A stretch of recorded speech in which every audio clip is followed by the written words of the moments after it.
Hey, what's up, everyone, and welcome to another P-Cubed Film School. This one following up from our last one, which was also the premiere first episode, and we'll be taking a look at Aliens, the sequel to Alien.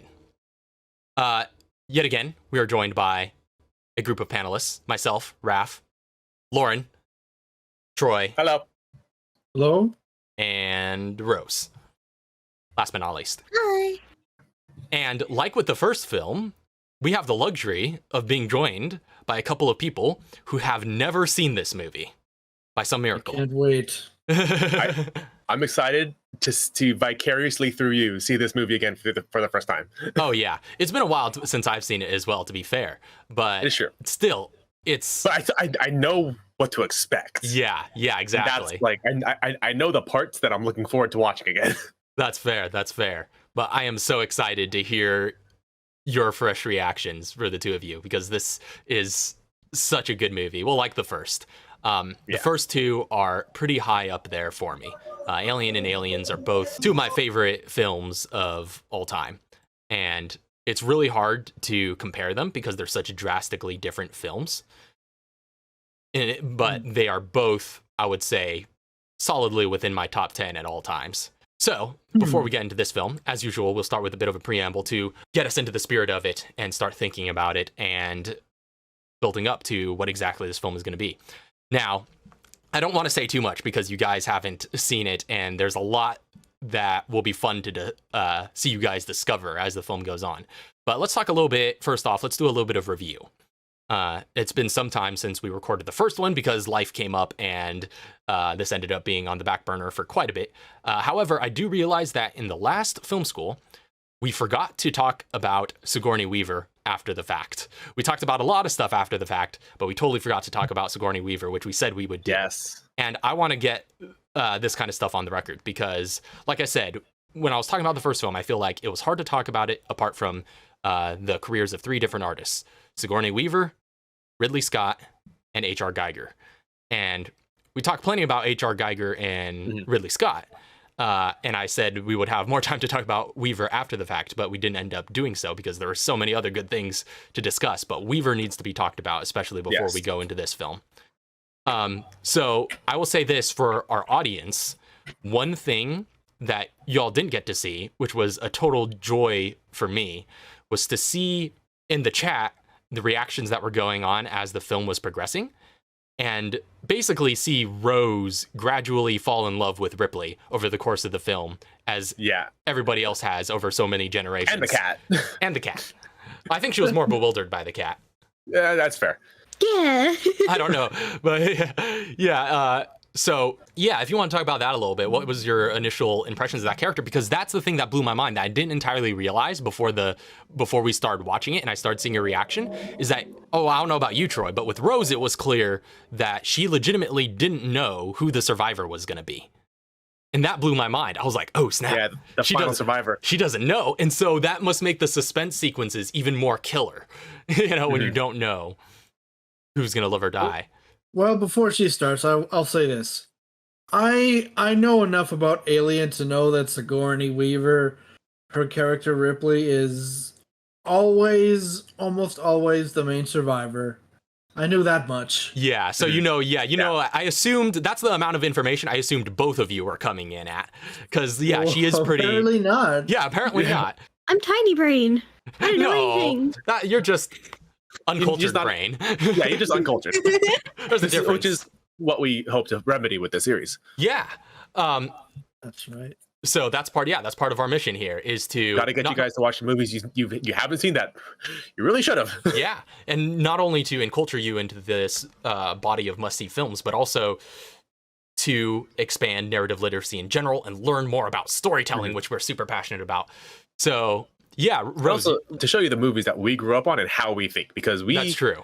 We endlessly reference these movies just constantly. And there's a lot of these films, especially these two that we're starting out with, Alien and Aliens, that are generally referenced in pop culture with great frequency. So outside of us, just in general. Yeah, so just seeing these two films will just increase your nerd vocabulary by a good amount and help you to understand a lot of references that you may not have otherwise noticed. But Rose, talk a little bit about your impressions of Sigourney Weaver and Ripley and your experience of getting introduced to that character for the first time, because I didn't know you had that little experience with her or expectation of her. She's a cool character. That is all. No, yeah, because you were like really, I remember when we were watching that first film, you were really rooting for her by the end of it. Yeah, she's the only smart one. Did we ever figure out, like, I think we talked about it a little bit. Did you ever figure out, like, what her, like, rank was, like, what her role was on the ship? I don't remember if they established in that film. I'm pretty sure she's a lieutenant, so she's an officer, like basically a ship crew officer of some kind. Yeah, because we were talking about her as well in reference or in regards to the roles in the Alien RPG that we played right after that. Mm-hmm. I said she was an officer character. Yeah, and I think that's solidly where she belongs. Well, because she's as soon as the main officer character dies off, she's the one who has access to Mother. Mm-hmm. Yes. Well, I think there was a couple officers that had to die off before. Yeah, she was kind of a couple steps down the. Well, no, because when he was off ship, she was like, "I'm the one who's in charge." When she says that to Well, yeah. Well, but it was because there was two people. Both of the other officers were off ship. Oh, was it? Okay. Yeah. I thought it was when if he was specifically off ship, I'm the one who's next in charge. Yeah. So, but either way, she's somewhere on the pecking order. She's pretty high ranking. Well, she's higher than she's certainly higher than the two roughnecks. The two roughnecks down below on the decks who are just like But it's clear. I love those two characters too. It's clear as an archetype that she was a roughneck, though, right? Like she worked her way up the corporate ladder a bit to have a little bit of a higher standing in this particular work environment, right? So she's still among the workers. But she got promoted up. But she got promoted up. Yeah. And we see get a little bit more of an idea of that in this film as well, right? That she is like, compared to the corporates, considered more among the working class. She's still blue collar. Mm-hmm. But yeah, I was gonna say, Rose, that the final set piece in Alien where she's aboard the escape shuttle with the xenomorph must have been it was so it's not only such an intense sequence in and of itself, but seeing you react to that was a true treat, and seeing how like on edge you were, like that's the effect that this film has. Yeah, because it's just you have that moment to breathe and then the wall moves. So good. So anything else either of you want to add? All I'm gonna say is you paid for the whole seat. You're only gonna need the edge of it. Right. So I don't even have a seat. I don't know what that means. I will say this. I was definitely not expecting any sort of androids or anything. Oh yeah, I think that was all. I think the biggest reaction from the two of you, which I completely didn't expect that to elicit such a huge reaction, was you guys not knowing the androids were a whole factor. Yeah, like it's just a really fascinating universe. Oh yeah, great twist, and that's the thing we're gonna get into in Aliens, is because this film expands the lore so much, right? Alien is technically, it can be pretty standalone, right? You could watch that film and it's clear it's a small world. They reduce the world to the size of the ship, and that's all you need to know. Yeah. But in this film, they expand the scope, and a lot of the lore that a lot of people currently think of as being the general Weyland-Yutani universe is all established in this film. For example, in the first film, they don't even say the name of the company. Nope. To start with. Yeah, basically everything outside of the ship, like the ship has implied history. This straight up will tell you, like, oh yeah, so here's who they work for. Yeah. So yeah, go ahead, Troy. I was just gonna say that I can appreciate how this series is one of the progenitors using the whole bad corporation, evil corporation trope. Yes. Yeah, we talked about that. I definitely appreciate that. Yeah, yes, I think it might be one of the earliest usages of it. But yeah, so certainly I think one of the more successful ones. Oh yeah, in terms of mainstream pop culture, for sure. All right, so Alien, the first film, introduced the world to Sigourney Weaver. Essentially, that was her big breakthrough role. She was a nobody before that, completely unheard of. Just came straight out of university, doing theater stuff. And, I think she'd done a few film things and commercials and stuff, but nothing much before that. She wasn't even a Scream Queen yet? Yeah, she wasn't a Scream Queen yet. No, not even that. And so that was a huge breakthrough for her. That film was colossally successful, to say the least. So that film really introduced us to Sigourney Weaver, and now we're about to see Aliens, which really culturally solidified her, not only as a leading lady, but as probably one of the most iconic female protagonists and action stars of all time. And in fact, it is in this film that she got her first Oscar nomination. She was nominated for Best Actress in a leading role for Aliens, which is a big deal on a number of levels. But for those of you who know the industry pretty well, it is a known fact that the Academy is not partial to genre films, right? So they're partial to drama, because presumably that's only where good art is made. But when they do recognize genre films, it's always a big deal. So yeah, and Alien actually did do fairly well at the Oscars, the first film. I think we talked about that a bit, but it had a few nominations, and Aliens as well. But generally speaking, you expect genre films to get technical achievement, recognition. Generally speaking, performances are not very popularly recognized in genre films. And so for her to get the Best Lead Actress nom in a sci-fi film, in like a pure like mainstream pop culture sci-fi film, that's a pretty big deal. That's no small feat. So at this point, it was practically unheard of, you're saying. It might be. I don't know how much precedent there would have been for it at that point, right? Because this is decades before like Lord of the Rings or Fury Road or any of these other things that you expect to sweep the Oscars. Yeah, certainly at least unusual. At the very least unusual. Noteworthy, yeah. It still is kind of noteworthy. It still is, A little bit. It's just happening more often. Yeah. So, to give a little bit of a review of Alien, as well as a preview of things to come, let's go ahead and dive right in. And so first off, we've given you a little bit of a primer on Aliens. We've talked about how it is incredibly different from the predecessor film in ways that I can't wait for you all to see. I'm so excited. First off, there's a major design principle change that is implicit in the title. Which is kind of the main gimmick, which I guess you guys have seen a preview of because we played the Alien RPG scenario Hope's Last Day, which is a direct prequel to this film. So you've seen a bit of the setting that this film is going to take place in, and you realize, hold on, there's more than one. It's a little different, just a little bit. So let's review Alien, though, because that's going to be particularly important here. And particularly, let's review the themes that Alien built. In fact, Lauren, if you want to talk a little bit about that and talk about what the major undertones and themes of the first film were. So reviewing, like I said, there's basically two themes that they kind of focus on. One is a little bit more overt, and the other one is much more subtle. The overt one is obviously the overbearing kind of corporate, let's call it like corporate intervention of just taking control of all their lives and all that other stuff. The second one, the much more subtle, is the themes of birth, traumatic insemination, and just the symbology of all the yonic portals, the eggs, the birthing, the way that the chestburster is introduced to the host, all very indicative of, I'm skirting around the word rape. Yeah. Well, sexual violence, I think more broadly, is kind of what it was about, right?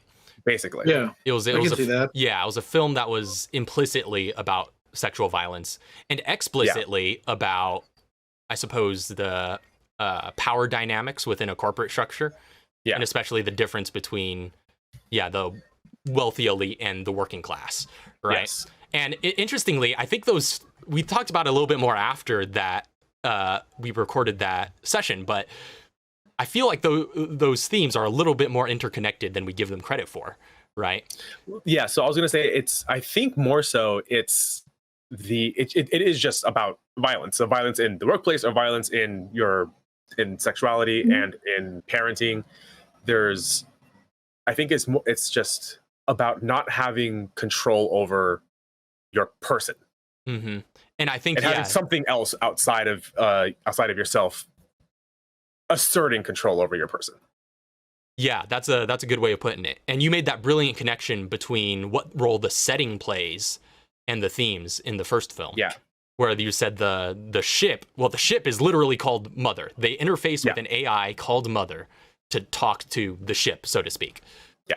And you said like it was kind of like, yeah. How'd you explain it? It was something along the lines of it was bringing the person gets the egg, or like, the face hugger gets them in on the other ship, taken onto their ship, but more so it's that the ship was impregnated with this creature that it's basically a disruptive child, and is just wrecking havoc and destroying everything Mother is trying to get done.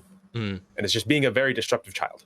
Well, there's also the fact that I think the way you put it was like the ship was kind of the breeding ground that birthed the result of the sexual violence, right?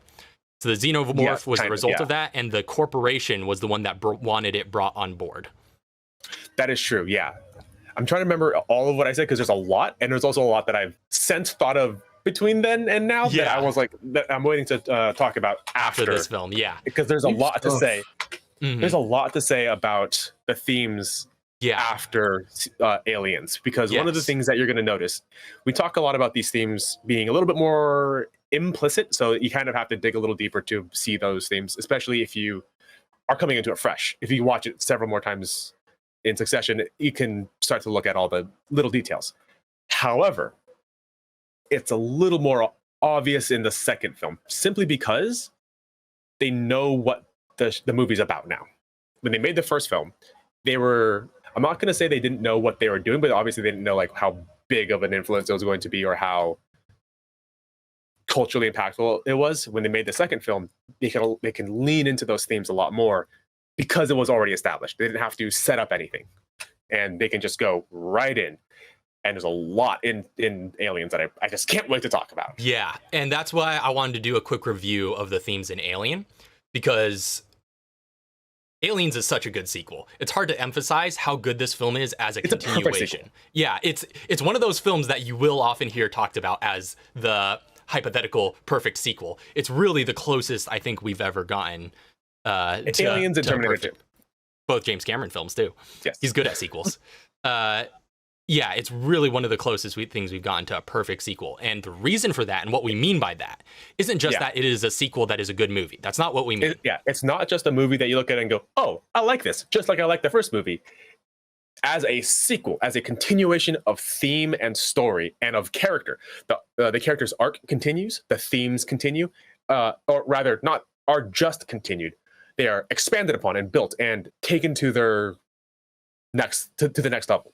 Yes. So, like as a sequel, as a continuation of story, Aliens is darn near close to a perfect sequel in terms of the themes that they bring from Alien into Aliens. Yeah, and that's what makes it a brilliant sequel, is the way it builds on and expands upon those themes that we've been talking about. And that's why we're bringing some emphasis to that. Yeah, because going in, knowing that knowledge is going to help you to understand this as an artistic work as well.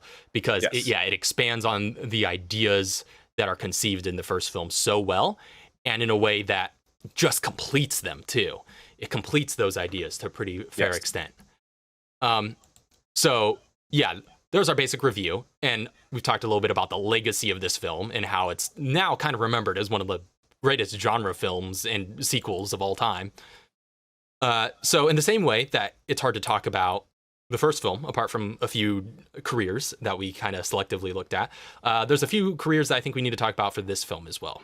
First off, there's a change in creative leads, right? The first film was directed by Ridley Scott, who has gone on to become quite a legendary director. That was one of the earliest films in his filmography. I think it's his second feature film is what it was. And this one is also being directed by someone who is pretty young, pretty new at the time, and would also go on to become a legendary director. And this is one of the films that really gave his career its start. And of course, we're talking about James Cameron. But before we get to Cameron, I feel like on a smaller note, we need to talk about one of the artists behind the visuals of this. And that is Sid Mead. I feel like Sid Mead is somebody you need to talk about before you go into this film. I've heard that name. You haven't heard his name, but you definitely know his work. Yes. Okay.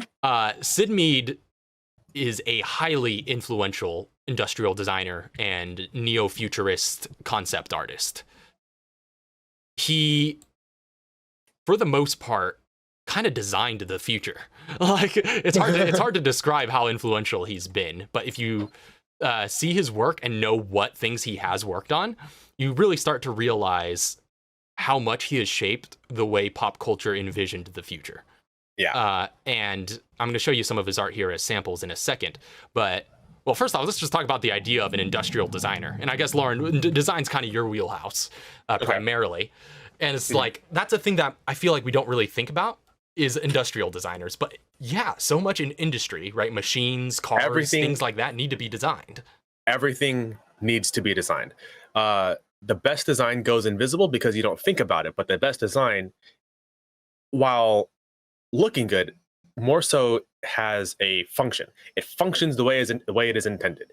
The designer, especially in industry, their design isn't to make it look necessarily pretty, but functional, right? So you have a design, even a lack of design is kind of a design choice. But if you have somebody who's going in and intentionally trying to, what's the word when you have like sci-fi is some kind of fiction? It's speculative.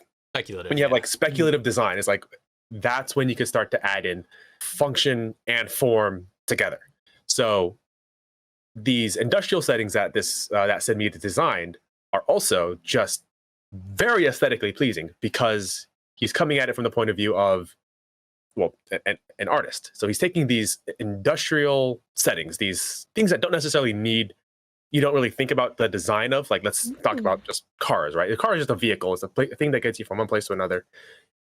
When he goes into the design of it, he thinks about how the function of this vehicle affects its form, and then you got some really cool stuff. Yeah, that gives you an idea of what his art style kind of was. He worked in a variety of sort of styles. He also did utopian kind of landscapes as well, some of which is pretty highly influential in a lot of modern sci-fi. For example, well, Lauren, you and I are big Mass Effect fans here. You remember I think it's the Presidium on the Citadel, or the kind of main ward where the politicians are. The Presidium is basically exact replica of one of Sid Mead's utopian drawings. Is it really? Yeah, it's pretty incredible. I didn't know that until I was researching for this. The whole Citadel? No, just the Presidium. Just the Presidium. That area with the river going through and everything, and the way it curves off into the distance. Yeah, that's straight out of one particular Sid Mead piece. One of the things that you're going to notice with Sid Mead in specifically is, I think the thing that most describes his design choices is just like it's all very clean. It's not just aesthetically pleasing, it's polished to a shine. Or at least some of it is.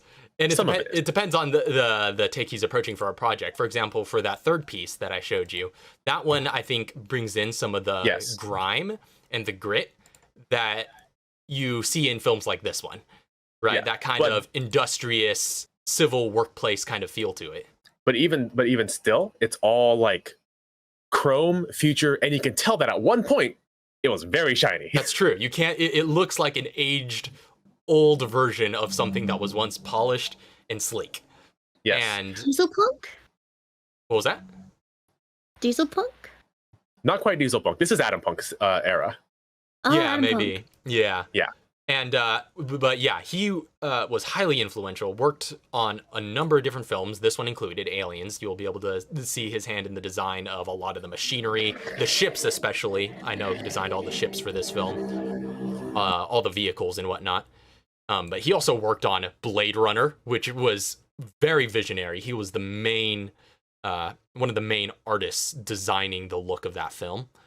And that has since gone on to become one of the most visually iconic representations of the near future.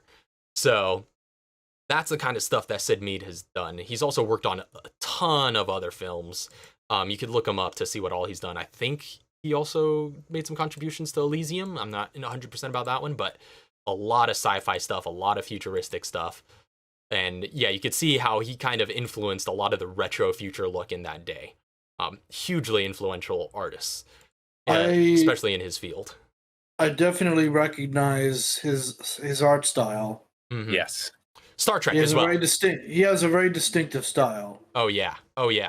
Yeah, that is an artist with voice right there.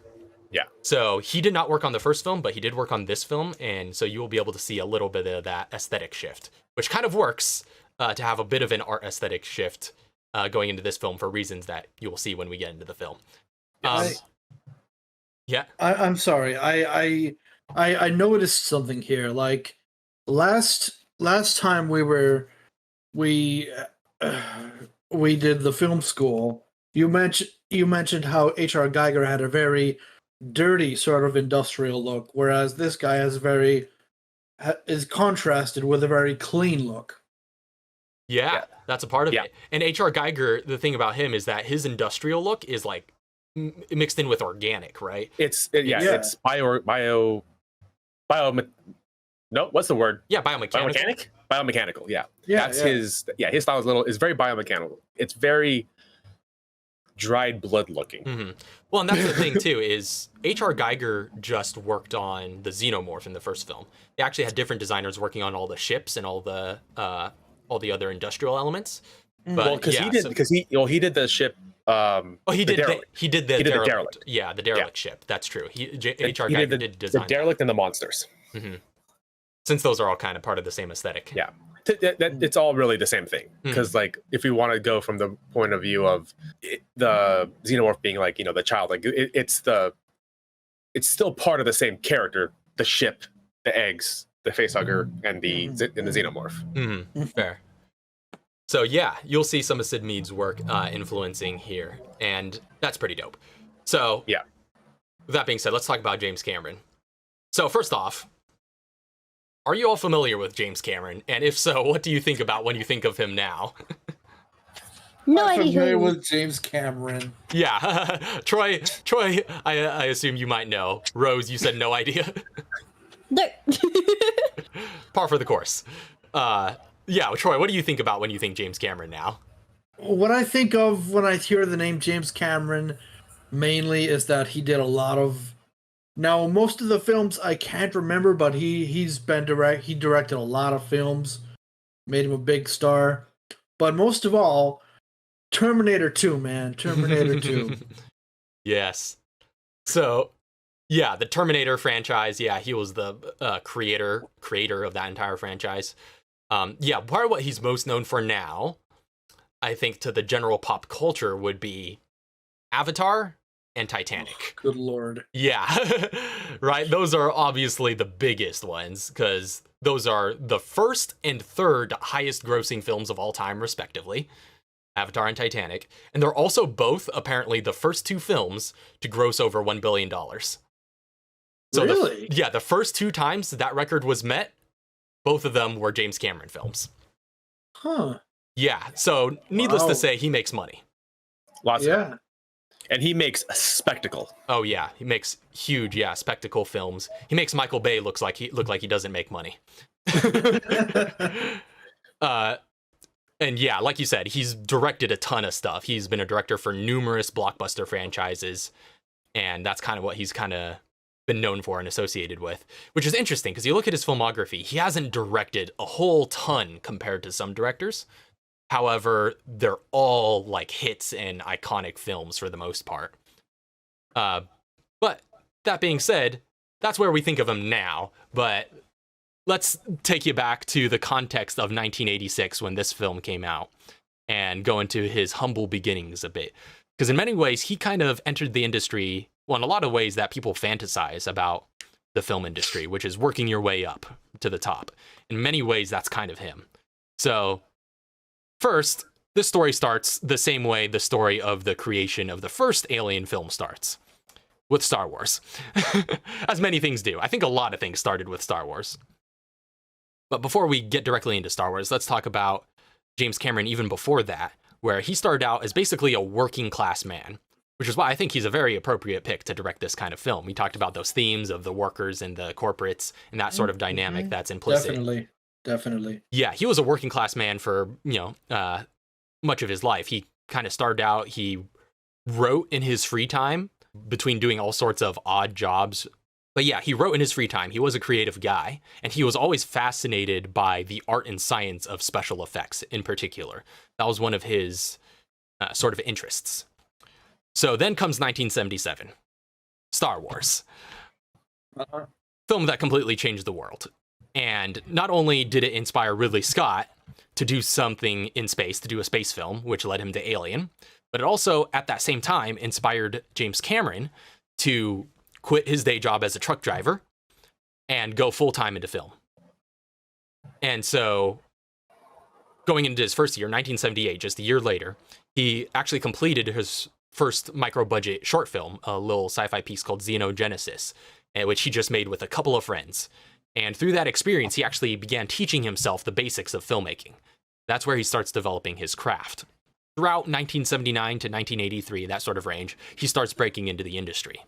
So he starts doing odd jobs as all sorts of little stuff, PA, model maker. He mostly worked in art department or special effects, right? So he started getting into, he was a model maker on a number of films. He was art director. So like minis? Yeah, minis, stuff like that. Yeah, general maker guy. Okay. He did jobs as an Very art hands-on. director. Yeah. Oh, yeah. And this is why you could see, if you look in the early parts of his career, you could see his name popping up in weird places, that are just on the film crew, right, in these sort of roles. Perhaps most notably as well, during this phase of his career, he was a special effects artist, obviously, since he had a huge fascination with that. And he did special effects on the John Carpenter film Escape from New York in 1981. So, which that might be a film we have to watch on film school. I don't know. Have you guys seen Escape from New York? No. You already know my answer. Yeah, I already know your answer. It's always rhetorical question when I pose it to you. We're just trying to make you feel involved.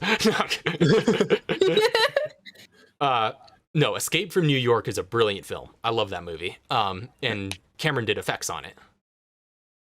So we might have to take a look at that one at some point. Okay. But then, fast forward to 1982, where James Cameron gets his feature directorial debut on a little film called Piranha 2, The Spawning. What? Yeah, believe it or not, that was his first film. Humble beginnings. So, yeah, if you thought the first film was a B-movie cash grab, they made a sequel, apparently. It sounds like a terrible movie. Apparently it was. Probably is. It probably was. Well, so this was his feature directorial debut. And not only that, but he wasn't hired on as the director. He was just hired on to the crew as usual. But the original director quit because of creative differences with one of the producers. And so they just sort of pointed to James Cameron and said, "You there, we need to replace the director. You seem like you will do." Oh man, it's funny because his first film was director was a crappy sequel. Yeah, that's true. And then he becomes the good sequel guy. Maybe that says something. He directed that sequel and was like, I could do better. Never again. Never again. Yeah, so needless to say, I mean, that's just industry stuff for you. We don't like to talk about it a lot because we like to glamorize the film industry, but that's the kind of stuff happens all the time. It's because that's just the way business works. It's like, it's the same as any other business, right? A worker quits, doesn't matter if they're the manager, they need to get replaced as soon as possible. Whoever's next in line, bump them up. If you're in mid-production, you gotta get somebody in that position. Yeah, right away. So he caught a lucky break in getting promoted to director on that film. Needless to say, it was not a good movie. It was very critically panned. I haven't even seen it, but I could take one look at the title and tell you. Field School. Yeah, right after The Room. Yeah, for sure. Movies that launched artists' careers. That'll be the theme of the episode. So yeah, it was very critically panned. And even Cameron disowned that film. He says he doesn't consider that his first film at all. No. Because needless to say, he didn't have any creative control. And he, in fact, butted heads and ran into a lot of conflict with the exact same producer who chased the last director off. Yeah. So... And he took all that energy. Well, it gave him a leg up, though, right? Now, all of a sudden, he has director on his resume. That's true. And he can say he directed a studio film.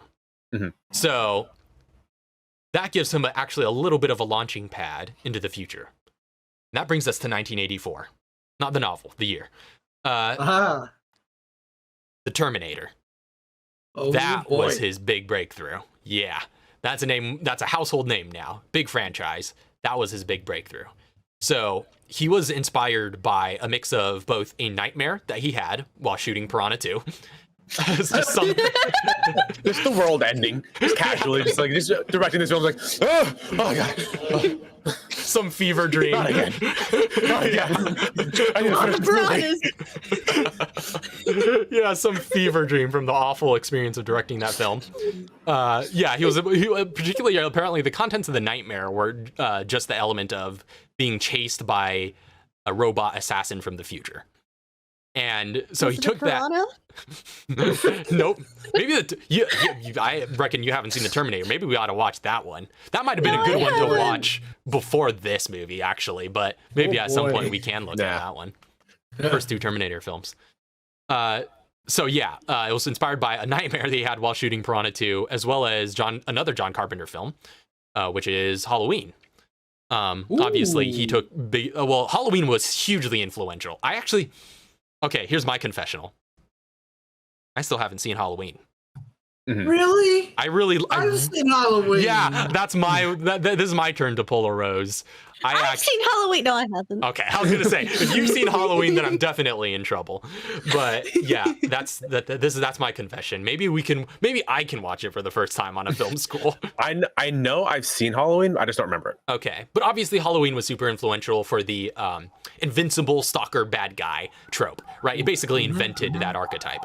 Yeah. So that was obviously what he took inspiration from there.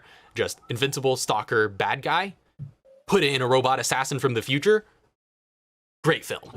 Yep. That's a recipe for success if I ever heard one. Oh, yeah, for sure. Mm-hmm.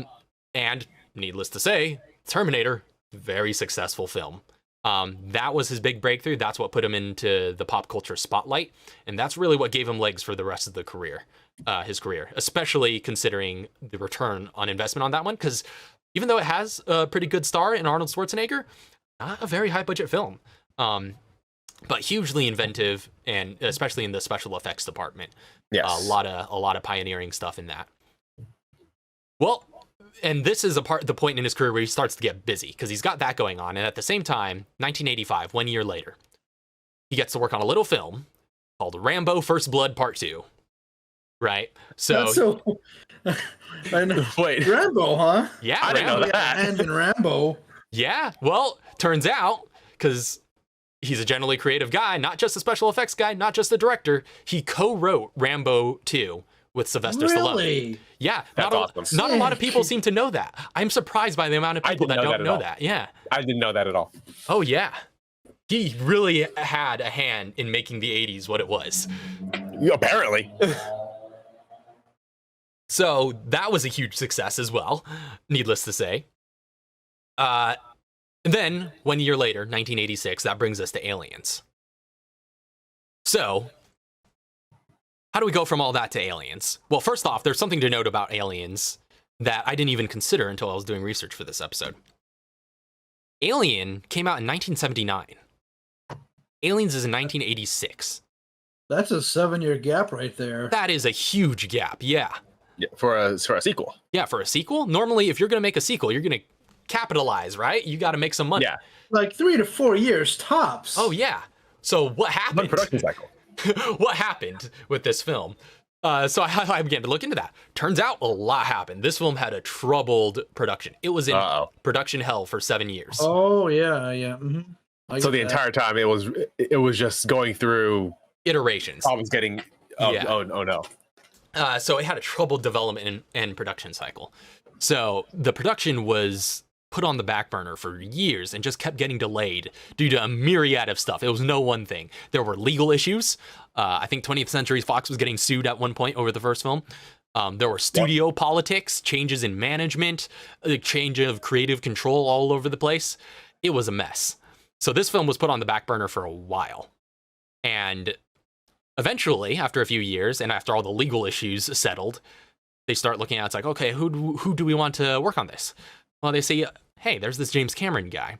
He's got potential. This, young, savvy director. He was considered for the writing job based on his scripts for Terminator as well as Rambo 2. Mm-hmm. And this was at a time when Terminator hadn't come out yet. So they just, some executive had got a hold of the script because these stuff change hands around Hollywood. And they're like, hey, look at this. this seems like This a is cool. good script. Yeah, this is cool. This is a great idea. Seems promising. Then he did Rambo 2 with Sly Stallone, right? Co-wrote that. And people were like, hey, look at that. He can handle a good blockbuster. And so they, call on James Cameron. He turns in a treatment that got kind of mixed reception among the studio execs, but later he just kept kind of tinkering with it in his free time, right? And he expanded the treatment with other story concepts that he'd saved up over the years, and soon found himself wanting to direct it. And Fox was naturally hesitant to do that, but after the success of The Terminator, they hired him pretty much immediately, right? The Terminator comes out. course. Yeah, and it's like, wow, look at this guy. Well, first off, look at the amount of money this film made. Yeah. And Look at the profit. Look at the profit. And secondly, Let's hire this guy. yeah, seeing what he can do on a tight budget, which is what a studio loves. If there's anything corporate overlords love, is what can you do for the least money. However, the studio at that point had pretty much agreed to hire on James Cameron. But you know who they didn't want? It was Sigourney Weaver. Oh, wow. Really? Yeah, the studio fought against having Sigourney Weaver for a while. I was going to say, you want to guess why? I was waiting for you to say something, but I'll ask. Why? Any guesses? It's the exact same reason. It all comes down to the same thing. It was a cost concern. Cost so much. After Alien, yes. That's true. After the first film came out, now all of a sudden she's a big star. She went from being, a debut to an A-lister overnight after the first film, right? Because everybody who watched that film had the exact same emotional reaction as Rose. Everyone's biting their teeth and their nails off until the very end. She survives. Is like, yes, I love this movie. I love Sigourney Weaver and I love Ripley. That person gets a lot of bargaining power. Yeah. So yeah, they because she all of a sudden was now an overnight A-lister, even after all these years, they're worried she's going to cost too much. But James Cameron had a bit of a vision for this film, and he was insistent on having Sigourney Weaver. He said this film would not work without her. To his credit, and he's 100% correct. Yeah, you will see why when we start to watch. Yes. Yes. So he was insistent. In fact, this is something I think you're probably going to expand on in a bit, Lauren. He wrote the script specifically with Sigourney Weaver as Ellen Ripley in mind. Mm-hmm. And, well, first off, not only did the studio not want her, but Sigourney Weaver actually rejected the initial offers to do this film. Really? Yeah. Because, well, she thought it was just an unnecessary cash grab, which, to be fair, that's what it kind of looks like on paper. On paper, that's what it looks like. Yeah. Because what are sequels for? Yeah. If not cash grabs. Exactly. Right. The first film. Much. Yeah, because the first film was a bit of an art piece, right? Her and the cast and Ridley Scott, right? They all developed something special. There was a lot of art that went into that, a lot of collaboration. And so I assume it'd be natural for someone who is, as creative an actor as that to be a little bit protective of that. And so, and naturally, a lot of people probably at that thought. We have the benefit of hindsight now and knowing that this turned out to be a great film. But at the time, if you just saw the first film and you heard there was going to be a sequel, it's kind of natural that you'd be hesitant because the first film was so perfect, right? The first film was so perfect. Why would you chance ruining that on a sequel? And it was, not only was it perfect, but it was a complete story from beginning, middle, and end, right? It doesn't need anything more. So that was kind of her hesitance, right? It looks like an unnecessary cash grab. But eventually Cameron won her over and negotiated her deal, which apparently was for a lot of money. And one by one, they began to fill the rest of the now iconic cast. They did have to recast Hicks at one point because apparently the first actor got arrested for drug possession. So, okay. Troubled production, like I said. What? Yeah, that was something that happened. That is how the film gradually came together, being dragged, kicked and screaming through 20th Century Fox to eventually get made to James Cameron's specifications. And the rest is history. So yeah, that's Aliens. I think we're about ready to get into it. I'm so excited to show you guys this film. I'm so ready. Well, like I said, iconic cast. I was talking to Lauren beforehand about how excited I am about watching this film again, just because while doing all this research, I was just remembering, the memories were flooding back to me, the nostalgia of geez, this movie has such a brilliant cast. Like every single character is brilliant, like, and memorable and iconic. You know, not and plus Ellen Ripley, right? To me, this is the definitive form of Ellen Ripley that we see in this film, right? When people usually picture the pop culture iconography of Ripley, this is usually the character design they're thinking of, right? Yeah.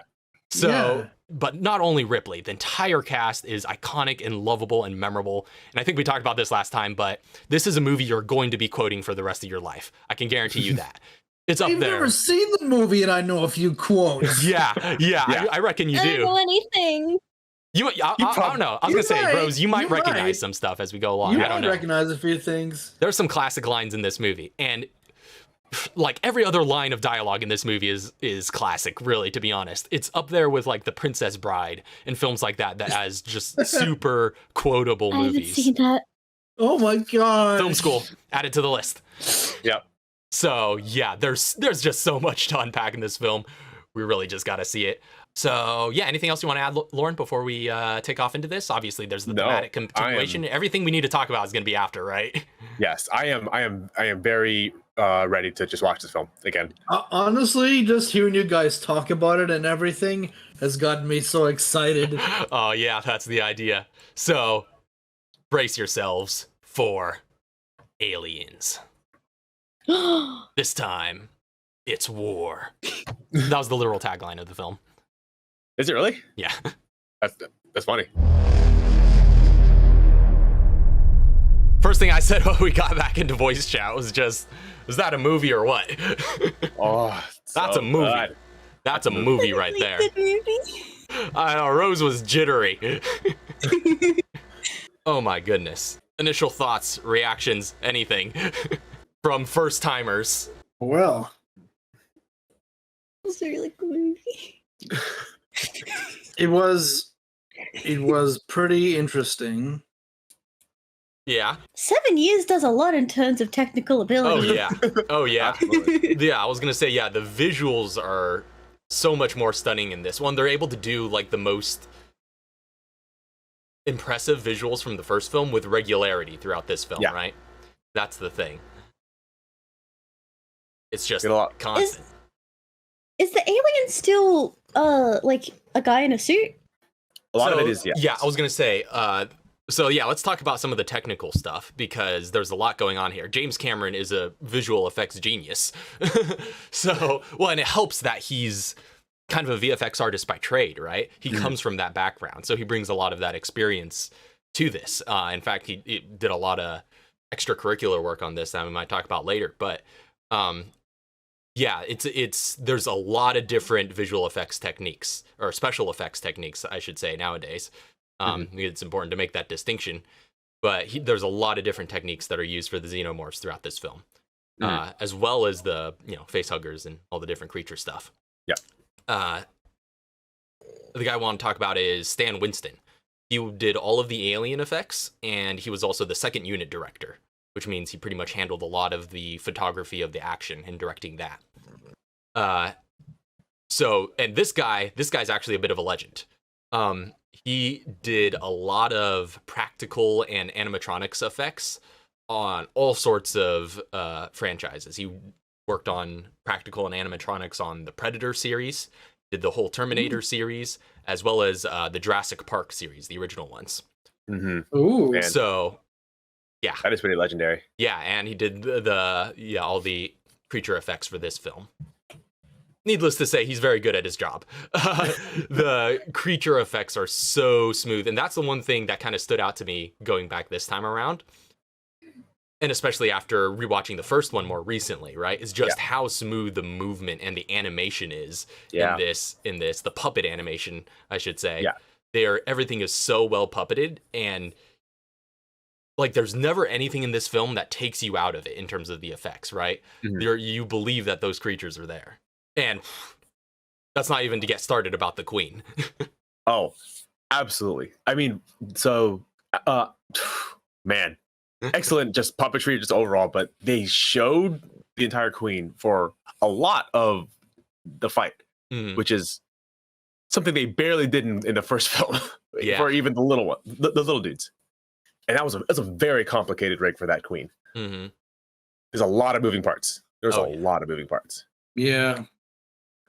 And that's the thing that's so impressive about that climactic final battle too, is that's one of those things that like in your head, it's like the coolest thing ever, right? In my nostalgic memory, I remember that as being like the coolest thing ever. And I was a little scared going into it again. I'm like, is it gonna be as cool as I remember now that I have a lot more technical knowledge about film? And no, it's still the dopest thing ever. Like you watch it Yeah, again, it's even still pretty now, cool. even knowing like all that I know and even having like film production thoughts going on in my brain, you get into that fight and that just turns off. You're immersed. Like you're never taken out of the fight, right? Your headspace is just there and you're following this thing and it's moving and it's animated smoothly and puppeted smoothly. Like you're there. You're there. And you I can really follow. It to really follow all the felt like action. she was choking it. Yeah. Because it looked Yeah. like she was choking it, I tell you Yeah. what. Yeah. And you can follow all the lines of action. You know who's winning and when. You know like when attacks are coming. Oh, yeah. Everything is very well. What do you call that? Choreographed? Not choreographed, but like very well visually represented. All of Yeah. the different action. Yeah, it's shot action really well. that both sides were doing.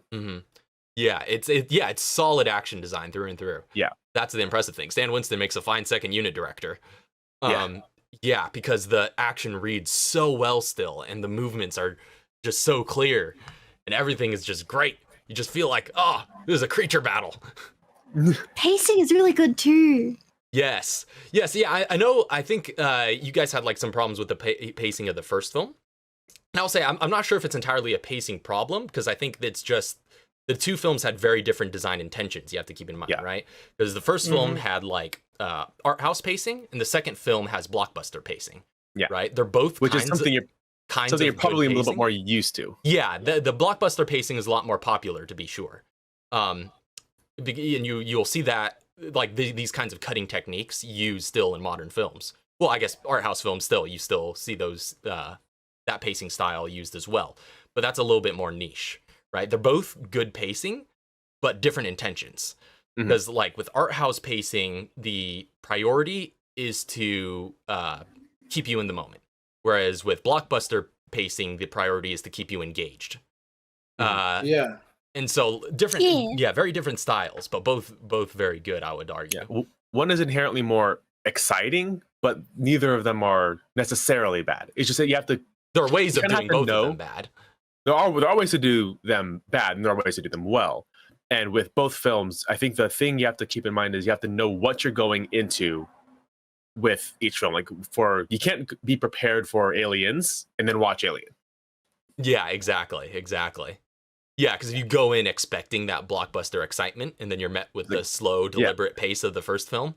It's like, when is anything going to happen? It's like, well, a lot of stuff has been happening, but it's just been really subtle. And it's all for, again, the purpose of immersion, right? I did this whole tweet thread after we did the last film school on Alien. And yeah, that was something that really struck me when watching that film, and especially going back and recording some of the clips for the video essay that intros this series was, just how much work they put into on the first film, and Ridley Scott does in the way he paces and structures that film. How much work they put into just making you believe the setting, right? And that's something that Stanley Kubrick did on 2001 as well. Yeah. And I know that was a direct influence on that film, on Alien. Is the spending time just immersing you in the setting, right? Doing nothing else besides that. But honestly, going into Aliens, again, for the first time in a while, I was honestly surprised too how much of that they still tried to keep. Right, like they actually, until stuff started happening. Yeah, they actually the first act is actually pretty deliberate and pretty atmospheric. I think you guys were commenting on that atmosphere as well when they were going in, right? When they first go into the colony, it has like a bit of a subtle pace. You're going in, they're clearing rooms. You haven't seen anything yet. A bunch of stuff's weird, a lot of bad signs, but nothing's happened.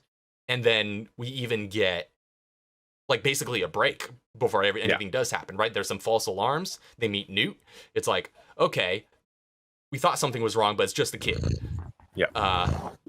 You hear that purr? I thought that was a Xeno, but it's Jonesy. Yeah, it's Jonesy. But yeah, Yeah. they actually keep a little bit of that pace at first. But then as soon as stuff starts kicking off, it's kicking off. Yep. Oh yeah. And then it's just one thing after another. Something else I noticed about the pacing with the artsy pacing or art form pacing, I think you called it. Art house. Everything's Art house, a lot yeah. more. Everything's a lot more quiet and muted. Mm. Whereas with the blockbuster pacing, there's some actual background music going on and everything. Yeah, like the atmosphere of the environments. You have like the little bleep bloops and everything of like the systems. You have the hiss of all the pneumatics in the industrial settings, and then you have like the big like chord strikes or whatever every time something happens, and kind of to highlight the exciting parts whenever stuff starts kicking off. Yeah, and one thing I don't know if we really touched on in our preamble, but we definitely need to talk about is just the sheer magnitude of this film's influence. You can see so many things and so many tropes and archetypes being invented in this film, right? Because there's a lot of stuff that probably looking back on it now for you two being the first time, you might not have picked up on, but are the first instances of a lot of tropes. Or for example, I haven't picked up on it. I'm sorry. No, yeah, no worries. We'll get into that because it's one of those things you would only notice if you were, progressing through time normally, and we only know it retrospectively from the history. But yeah, it's like stuff like the Space Marines, right? First time that archetype ever showed up. Well, technically, the first time it's portrayed on film, I should say, because I was telling Lauren this little trivia fact off stream, but so they did a lot of prep for the Marine actors to sort of create that dynamic, because you'll notice there's a very deliberate cast character dynamic that they were trying to engineer, and it comes across so well in the film, right? There's this camaraderie, and there's just this charisma to the entire cast. Yeah. And one of the things they had to do for prep was that James Cameron made it required reading for all of the Marines, all the actors that were playing Marines, to read Starship Troopers, which would later, many years later, be adapted into a film itself. And that was basically the progenitor of what we would now call the Space Marine archetype. And obviously, James Cameron took huge inspiration from that. But this is really the first time we see it visualized, and it's this version of that archetype that really grabs the pop culture memory and basically becomes the version of that archetype that everyone's been copying ever since, right? Yeah, like Space Marines now look like this. Yeah, and act like this, right? It's the personality too, it's the attitude. I love the core. Yeah, I love the core. You gotta love, there's so many gags that I'd completely forgotten about that hit me again. Like when the sergeant wakes up and just immediately puts a cigar in his mouth. That cracks me up. Oh, there's so many little stuff like that. So many little details. Like the implication that he goes into his cryo sleep with a prepared cigar. Oh my goodness. But yeah, there was a lot of stuff they did. Well, like here's some, if you want some interesting bits of trivia, because the Marines, the Marine cast, they actually did a lot of training leading into this film. They did about 3 weeks of training with British SAS in order to kind of build camaraderie, as well as firearm handling and stuff like that, learning the basics of that. And you see some of that come in, even though they're working with science fictional weapons, right? That are in all sorts of awkward shapes and don't necessarily always have clear analogs to real firearms. But obviously the pulse rifles, those are simple enough. That's a standard issue kind of carbine type thing. But yeah, you see, like, because one of the little things that apparently was emphasized with their instructor was because they knew they were going to be using blanks for the production, training them not to sweep, people and stuff like that. And you can actually don't point your barrel at anything you don't intend to destroy. Basically, yeah, and you can actually notice that throughout the film that all the actors are deliberately, never doing that. And it's like that's such a cool detail when you notice it and you realize there's that training kicking in and stuff like that you wouldn't have gotten if they didn't go through all that prep. And but not only did it build this camaraderie with those cast members, but it also specifically, one thing they were trying to build was having them treat all the non-Marine actors more like outsiders, right? Mhm. So all of a sudden you have cast members, these actors that are coming in that had been like training and living together for weeks, Yeah. and then all the other cast members don't have that, and so you get this really organic dynamic where it's like, okay, yeah, the corporate and the, you know, the advisor, they're over there, and the Marines are over Mhm. here, and they're all tight, and they've known each other, they've bantered with each other, and they've just been together already for a while. And then everybody else is over there. It's like, oh, well, they're the new kids on the block. And Yeah. that reads so well on film. Like the cafeteria scene, right? When they first come out of cryo sleep, instantly you feel that dynamic, that social dynamic there. Yeah. Although, also of note, Michael Biehn, who plays Corporal Hicks, first off, great actor. I love that guy. Mhm. I honestly think he was an actor that should have gotten a big break from all the films that he did during this era, right? He generally isn't really remembered much anymore, right? Like he never shot up to stardom, but I honestly think he deserved it, right? Because he did this, Terminator, you know, all those different films in that era. But it's too bad he never really became as much of a household name as much as some of the people he acted alongside. I'm sorry. Who do you play as in Terminator? He was Kyle Reese. Oh, really? Yeah, John Connor's dad. Oh, wow. Yeah. Okay. The original Kyle Reese. So, but he actually, because he got casted kind of last minute to replace the original actor they casted, he actually missed out on the training. And apparently that was something he really regretted, especially because he didn't get to customize his armor like all of the other Marine actors did. He just inherited the old actor's armor. So, Yeah. And that's what you want to talk about production design. That's a brilliant little detail that I didn't know was on the actors. All of the Marines have customized gear. So they trained in their armor and just got to like deck it out during training and get like inhabit those characters. Yeah. That's really good. That Vietnam style, character customization. Yeah, just a little free thing that adds so much depth to the film when you see it, is noticing all these little custom, you know, decals and decorations that they've added to their respective outfits, because it's like they've been doing this for a while. They, you know, it's part of the job, and they have that military culture element to it that normally arises pretty organically, and they get to all the actors got to add little features to their people. Like you could see the pilot, right? Like on her helmet, it's all decked out and stuff. She's like got a lot of little designs on there. Wow. That's something else, man. Yeah. That's cool. That's cool. I thought that was pretty dope. That Marine camaraderie. Mm-hmm. So yeah, that's one archetype that was definitely basically invented here, at least how we understand it today.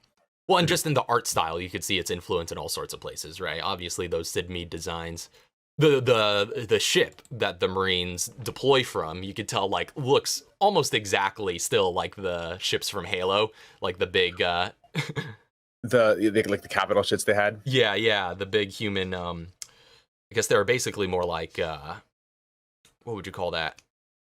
Carriers, almost. Kind of, yeah. I guess in Halo they were straight up guns. Yeah, they were also big guns.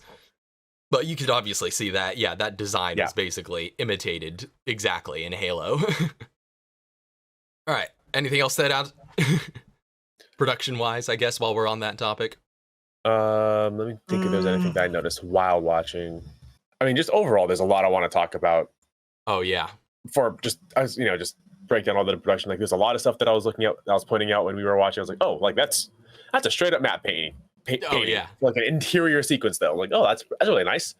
I think Troy was pointing out some of the green screen effects that they used. Yeah. There's a I think at this time, it wouldn't have been, I don't know if it would have been green screen at this time, but you would have to use some sort of screens, and it was all photochemical processes. Yeah, at that time. But they had a really, let's call it ambitious. There's a really ambitious green screen they had at the end where everything was blowing up, and they had Ripley and Newt up against the screen, and their hair was blowing all over the place. Oh yeah, that's a really ambitious screen.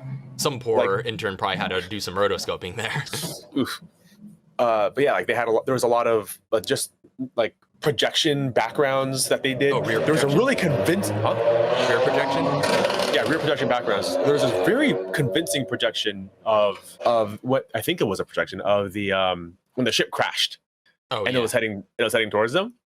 And there was this really interesting camera trick they did where the ship was coming at them, and then the camera pans away as the ship is coming at them, and then cuts to the ship leaving the camera's point of view. And it looks like the ship on a rear projection passes the camera. So it switches from a rear projection to a miniature shot in cut, and it looks seamless. Oh yeah, yeah. Well, that whole sequence where the ship is crashing is pretty intense, right? Yeah. And it's just like in the spirit of the first film, right? A great series of reversals. There's a constant stream of reversals that's keeping you on the edge of your seat. It's brilliant writing. Just every time you think, you've reached a safe haven or you've reached a way of escape, they just crush your soul and throw a new twist into the mix. Yeah. So good. I wonder if that's a new trope here. Because I remember, like, in many a video game, I see that trope over and over again with certain games. What, of the crashing ship? The ruined escape route. Oh yeah. Yeah, that's just a classic of storytelling. Yeah, that's just the classic reversal, right? It's I suppose so. There's hope. There's the eagle flying on the horizon. There it is. And then just gets something swoops by and eats it. Yep. Yeah, I guess it wouldn't be an eagle, but the eagle would be swooping by to eat that bunny rabbit that's being reunited with its mama. Which is a horrible video. It's so depressing, but it's like Very depressing video, it's so but- comedically timed. Yeah, I still wonder if that video is fake. I don't know, man, but It's so good. The thing is, that video is it's too good to be real. it happens. It happens though. It does happen. Anyways, the classic reversal. Yeah, were you gonna say anything more on that, Lauren? oh no, just that just the kind of I was gonna say production tricks that they use, just all in conjunction, all worked together extremely well. Yes, very good. What you would call magic tricks, right? Film magic tricks that are constantly being deployed to build this immersive story world. Essentially, the whole setting is just feels so believable, much like the first film, but with like a faster breakneck pacing. Well, there was also a pretty ambitious shot that I called attention to when you're in here, Lauren, of that kind of when they were first deploying, right? There's that shot where the shuttle drops off the tank, and then in the same shot, the tank is going down the road, and you can see the shuttle turn and take off behind it. Ooh, that's such a juicy composite, and it's like a 2-second shot that probably most audiences don't even think about. But you just look at that and you're like, the amount of work they put into that like 2-second shot. Yeah, because it's a satisfying. It's a I'm not sure if how the ship was done, but that's a miniature shot over live action footage of actual sized vehicle. Actually, I don't know, because we didn't actually see anybody coming out of the armored carrier or whatever that was. That was a real vehicle. Yeah, because I think they only had the one. I don't think they had any miniatures of the armored vehicle. It looked pretty consistent. I'm not 100% sure about that, but it looked like it. Well, needless to say, this film was very successful upon release. It made a buttload of money, and it got actually 7 Oscar nominations, including 2 wins. It actually won 2 of them. Nice. In case you're curious, those were they were nominated for Best Music, Best Editing, Best Sound, Best Art Direction, Best Actress in a Leading Role for Sigourney Weaver, Best Visual Effects, which it won, Best Sound Effects Editing, which it won. Which I suppose if there were any 2 it won, it would have been those 2, because here we are gushing about the visual effects like 20, 30 years later, almost. And the sound effects editing, which I've talked about to Lauren about the long and storied history behind these titles. So sound effects editing, despite how it sounds, is essentially sound effects designer, right? They're the people who create the sound effects that you hear in the film, not Foley effects or things like that, right? Which are kind of like the mundane rustlings of clothes and objects, but sound effects, would be like effects, like in the same way that you have, mundane visual stuff going on, then you have visual effects, which are big spectacle stuff. That would be sound effects editing. And the sound effects are so iconic in this film. Like the pulse rifle sound effect is just instant sound effects nostalgia. are really good. Yeah. Oh yeah. Yeah, the sound effects are iconic. That I feel like the sound effects have their own iconography. Yeah. That has survived to this day. When people hear the sounds of the weapons and stuff in this film, just brings you back. Mm-hmm. To the point that even like video games that are made like from Aliens, even to this day, still use the same pulse rifle sound effect because it's that irreplaceable. That's great. Yeah. Also, the sound of the aliens when they scream. Yes. Yes. Yeah. Well, one thing that I actually completely forgot about, but that I really noticed this time for some reason, is the sound design for the Queen. The freakiest thing is how you could hear it breathing the whole time. Yeah. And I'm like, for some reason that passed me by on all of the viewings of this film, but it's just like, that is kind of freaky. It is. It's just like you hear that labored breath, right? You hear that first. Yes, and that's the first thing they reveal of it is the breath. Yeah. That's so gets under your skin.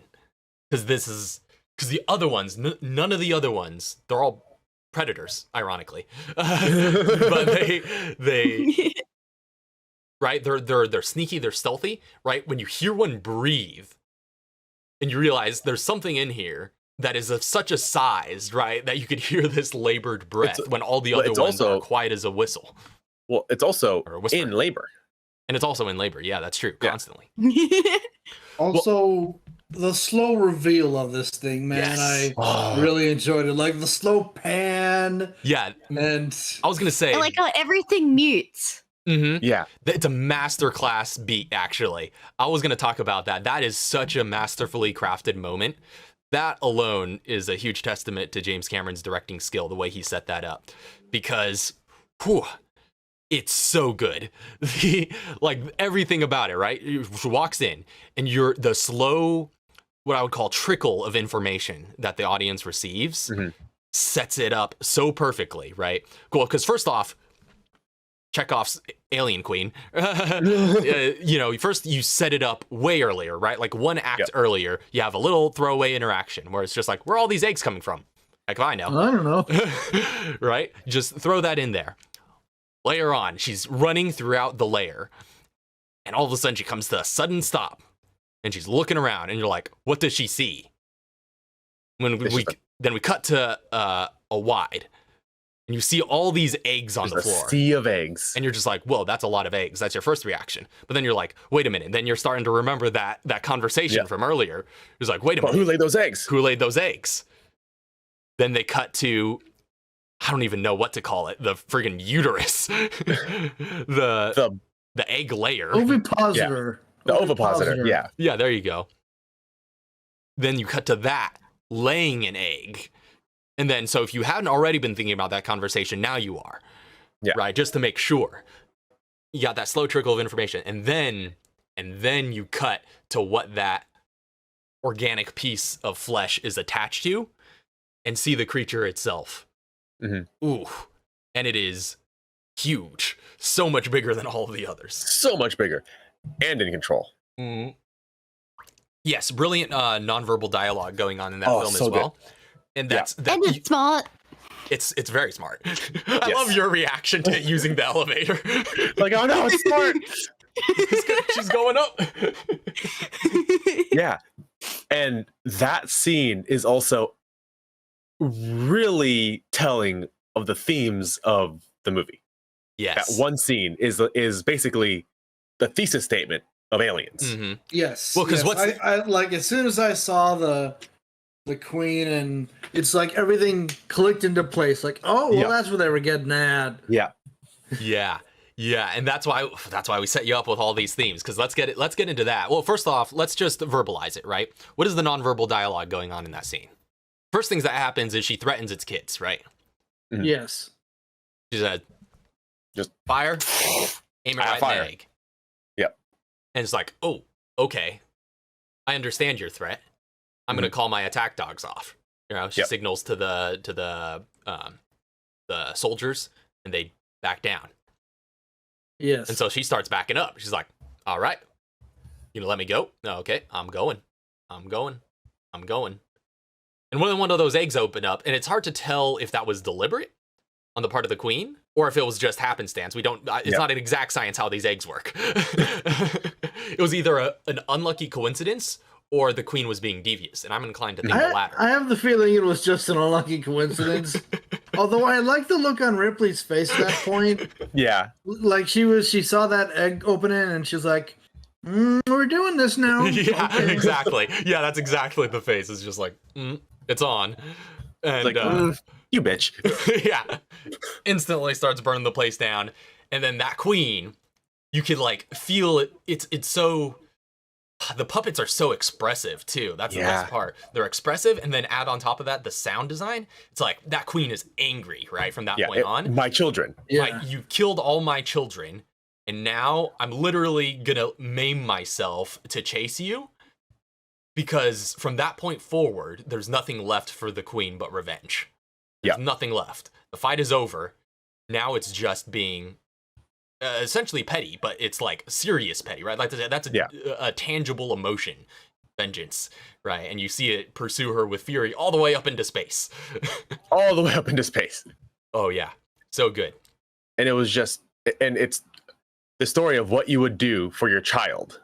Because we see Ripley protecting Newt and everything she did to protect Newt, and then you see the queen and everything the queen does basically to avenge her children. Not she did everything she could parallel. A nice parallel, and the two of them facing off. Oh yeah.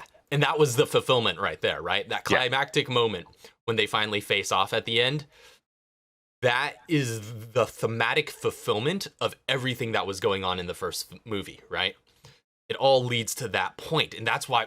Okay, so let's get into story. We've talked about technical stuff a lot. Let's get into the actual story that's going on here, because at this point, I suppose it should be pretty obvious what we meant by this movie being a great fulfillment of the arc that starts in the first film, which is we talked about the underlying arc of sexual violence, and in this film it brings it to an interesting place, right? Because that's a very dark place to start out with. But then all of a sudden you bring it to this almost like traditional, wholesome, I guess, positive counterpart to that, which is motherhood, right? So it's like the first film, motherhood is violated, right? The mother AI is this oppressive, overwhelming force that is just outside of everything, but like looking in and constantly watching what's happening to the crew. Whereas in this film, I guess they kind of reclaim motherhood from the sexual violence of the first film. I think is really what's essentially going on. And it's like essentially it's Ripley, right, reclaiming her motherhood and her womanhood in general, because and that first off, let me establish this, and then I guess I'll turn things over to Lauren, who could probably carry out probably a lot of the rest of the thematic explanation. But there is a scene that was cut from this film that a lot of Alien fans think is rather vital, and I would agree. I think it's put back into the film in the director's cut, but it's cut from this version of the film, which is the theatrical release. But it's a scene early on when Ripley's readjusting to, life after being away for over half a century, where she's basically mourning the loss of her daughter. Because that's one thing that is not made explicitly clear, because they don't spend too much time focusing on her readjustment period, but she left behind a family that she was supposed to come back to at the end of that routine space mining run in the first film. In fact, she promised her daughter that she was going to be back in time for a certain birthday. And in this film, right, it's implied, even though that scene is cut from the original version, that that's something she's wrestling with, is the fact that she lost her family and she lost a daughter. And now when she finds Newt, right, that instinct just reignites. Oh, like what? Why didn't they put that in the theatrical release? I'm honestly not That's sure. such a vital detail. That might have been a studio call. It's probably just like a thing where it's like, it doesn't add too much. Cut the runtime.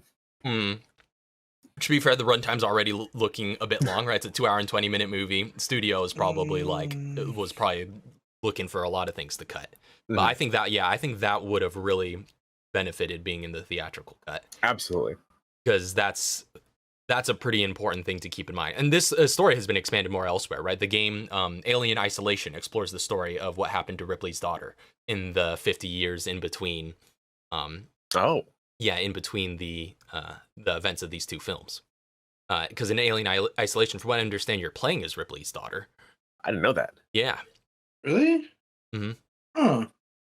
So it's like, that's a thing. But yeah, for the purposes of the main franchise, that's just something that serves Ripley's story, is the fact that she is a grieving mother that lost a child. And again, part of that, that arc of this film, of her reclaiming motherhood. And when she finds a new daughter, she can't let her go. And she can't lose this one, too. Yeah. Oh, man. Yeah. So anyway, it's very sad when you get into it. Yeah. That's some deep stuff. But then, not only is she reclaiming motherhood, but she's, competing with some Karen. Competing with some Karen who's, just fucking it up for everybody. Laying eggs all over the place.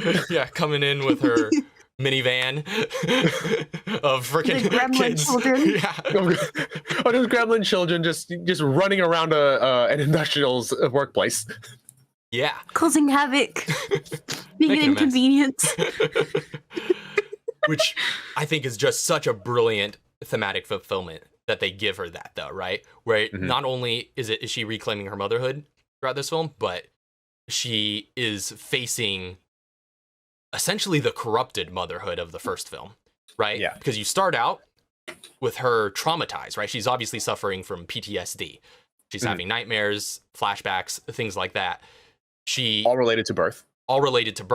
And so she reclaims the dignity of her motherhood, but she's constantly, by the environment that she's in, forced to face the thing that traumatized her to begin with. Basically, by the end of it, right, in seeing that corrupted sexuality, that corrupted vision of motherhood, she gets to literally fight her demons, right? Fight her trauma and put it to rest, which is why at the end, there's that, nice little bit to end on, right? Is that she can finally sleep.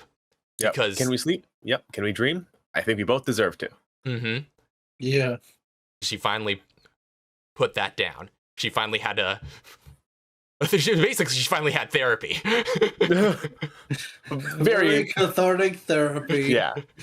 But yeah, anything more you want to elaborate, Lauren, on that sort of thematic arc?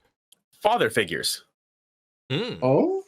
So, watching this again, I remembered in retrospect the two father figures, or the two male figures in her life of Corporal Hicks and Bishop. And I totally forgot about that slimy scumbag Burke. Oh yeah. Burke. Freaking corporate stooge guy who comes in promising the world and fucks her over. And it just I was like, oh man, this is a very interesting kind of portrayal of the different kinds of male influences in fatherhood. This guy comes into your life and is like, I can help you fix everything. Here's I'm gonna, I can get you a new job. I can, put your life back on track. I've got a cush job as well. So we're gonna come out of this really rich. But in order to do that, you have to sign your life away. And then there's Corporal Hicks, who's a real badass Marine. He's this badass Marine who, unlike all the people around him, has a sensitive side, is empathetic to the child. The only Marine who's empathetic to the child. I caught that this time around too. Yeah, that was an interesting little detail. He's the only Marine that's empathetic to the child. And also is not bad looking, but there's that whole scene where he's showing her how to fire a weapon. It's he's taking time to bond with her. He's actually doing something. He's doing something. He is making. He is putting forth effort, and that is like the father figure that ends up sticking around, right? And then you have like Uncle Bishop. Yeah.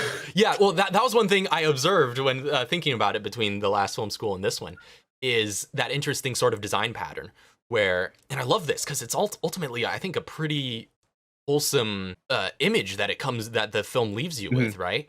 Because in the first film, it's this whole like dark, bleak idea, right, of corrupted sexuality and sexual violence, and then it turns it into, by the end of the second film, the nuclear family, essentially, right? And like this traditional ideal of what, right? Because I think unnatural is essentially the emphasized term for how the xenomorphs approach that same topic, right? To our human sensibilities, it just seems unnatural, and that's very deliberate design, right? And then bringing it back to what is traditionally natural to the human experience, which is the nuclear family.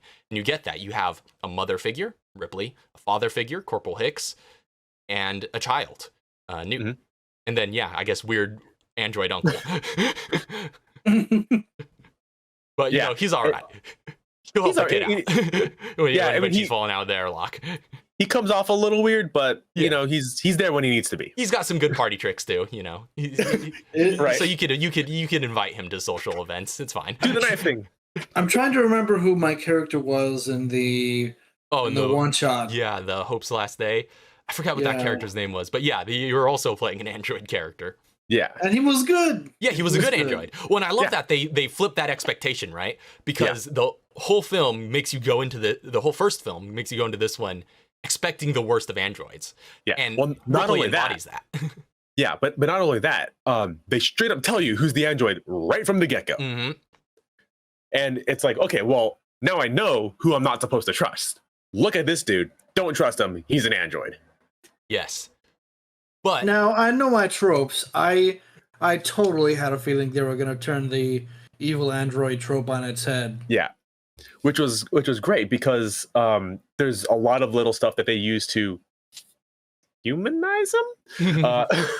Where he's saying things like, you know, it's like, oh yeah, like we always have a synthetic on board with our missions. He's like, I prefer the term I prefer the term artificial person myself. And it's like, he looks genuinely insulted. Yeah.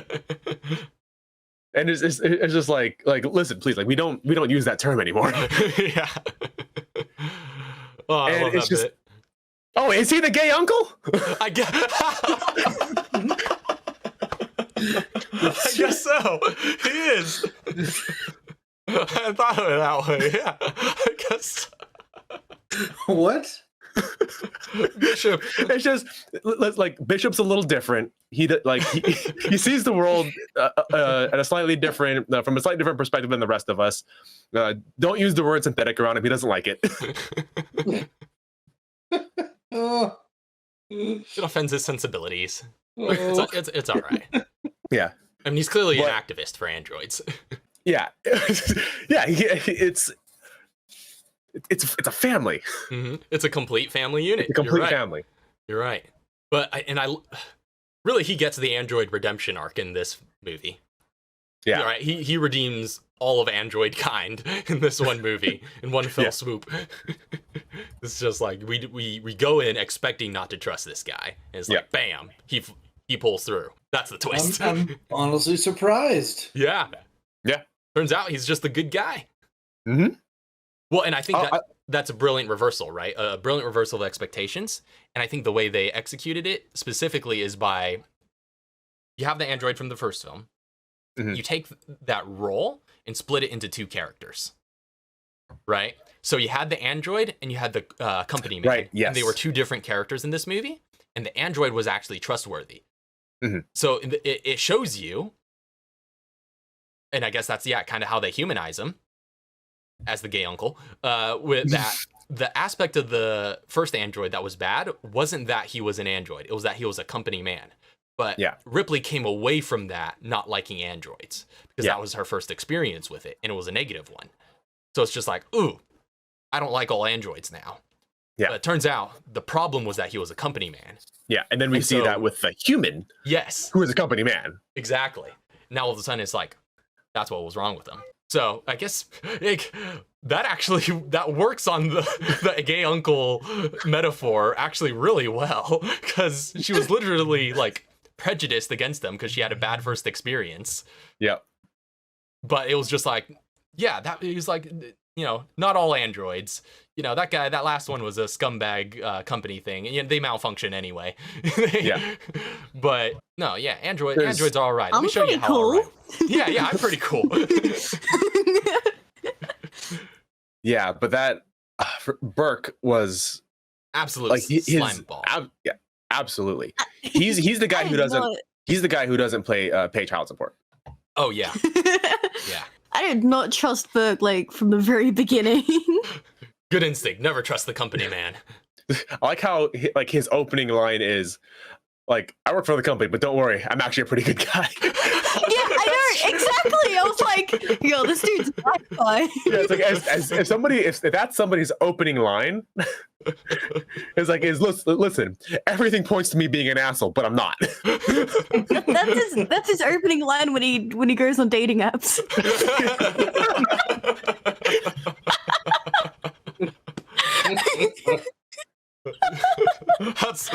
That's a horrible pickup line. But you know what? You know what? Genuinely good guys don't have to do is constantly remind you that you're a good guy. Yep. Exactly. Looking at you, Corporal Hicks. Good guy. That's a good guy. Looking at you, Bishop. But I love that though, right? And I love what you were talking about with father figures, and I completely didn't pick up on that thread, or maybe not completely, but like I wasn't thinking about it consciously until you brought that up. It's like Corporal Hicks, in the same way that obviously this is the story of reclaiming motherhood, but I feel like Corporal Hicks kind of reclaims fatherhood from the first movie too, right? Where fatherhood is kind of presented as this, oppressive, violent force. Mm-hmm. And then this film basically presents through Hicks a picture of proper masculinity in all the ways that you were establishing, right? Like he's actually doing things. He's he's putting forth effort. Putting forth effort. The corporate man was all talk, all promises, which sounded great. Sounded slick at first. It's like good deal, but was ultimately empty and didn't really lead to anything. It was all a manipulation. Yeah. Whereas Hicks, he comes in and he's not all that. He might not be as smooth. He might not be as well presented. He might not A little have rough around the edges. Yeah, a little rough around the edges. He might not have much to offer, but when it comes time to it, he's there. He's present. Yeah. And he's genuinely trying to help out all the mother figure and her daughter. And that ultimately counts for a lot more, and ultimately takes a pretty good sacrifice for them, which I feel like is always such a good theme and a thematic emblem for fatherhood in film that you see kind of in a lot of different places. Is fatherhood as sacrifice. And it's fatherhood as a shield. Yes, fatherhood as a shield, right? It's because sometimes the shield gets hit. Exactly. And I love that. And I think there's films that explore all these themes that we're talking about actually in different sorts of ways, in different depths. I think like two good ones that are more contemporary to look at, that we might have to look at on film school eventually, is Train to Busan for fatherhood. Yes. And Mad Max Fury Road for motherhood. I feel like those two films kind of run with these exact themes and take them to a much more focused extent. But I feel like Aliens is the complete package because it explores both in equal measure. Yeah. But yeah, those are films to look at. And I think, I love this. 'Cause to me, that feels that like there's something deep and true about that, right? About fatherhood and perhaps masculinity in general, right? Being about sacrifice. It's being about what power you give up, right? For the sake of others. When that's something that you can inherently wield. And yeah, Corporal Hicks takes one for the team in the end. He's out of commission. And when he's out of commission, single mama got to go to work. And like, there's going back to like reclaiming her motherhood and reclaiming just a wholesome family unit. I think there's a lot going on in this where there's in the first one, like I was saying, it's less about, or you were saying it was less about just like being as a whole with the sexuality and with the corporate environment of having your power taken away from you. And this was a lot about her taking just power and like agency back. She did a lot of things on her own. When there was nothing happening, it's like, hey, what can I do around here to help out? Yeah, I feel like a fifth wheel. Yeah, freaking dude's going on his second combat mission in his career. He's just like, do something. Fine, I'll do it myself. And just she's constantly taking the helm and just doing what needs to be done and just taking her life back from all these people, but men, who are just kind of blowing it. Yeah. Except for the one good one. Except for the one good one. And the weird uncle. and the weird uncle. But like she is constantly taking opposed to in the first film a very proactive approach to a lot of the situations. Yes, whereas for the first film she kind of has to be it's more very reactive. Yeah. Yeah, well, because she's never been in this situation before, and I think that is very indicative of like the kind of stages of maturity that each film represents. The first film is very reactionary. She's young. She's never had this experience before. And the second film, she's gone through it once already.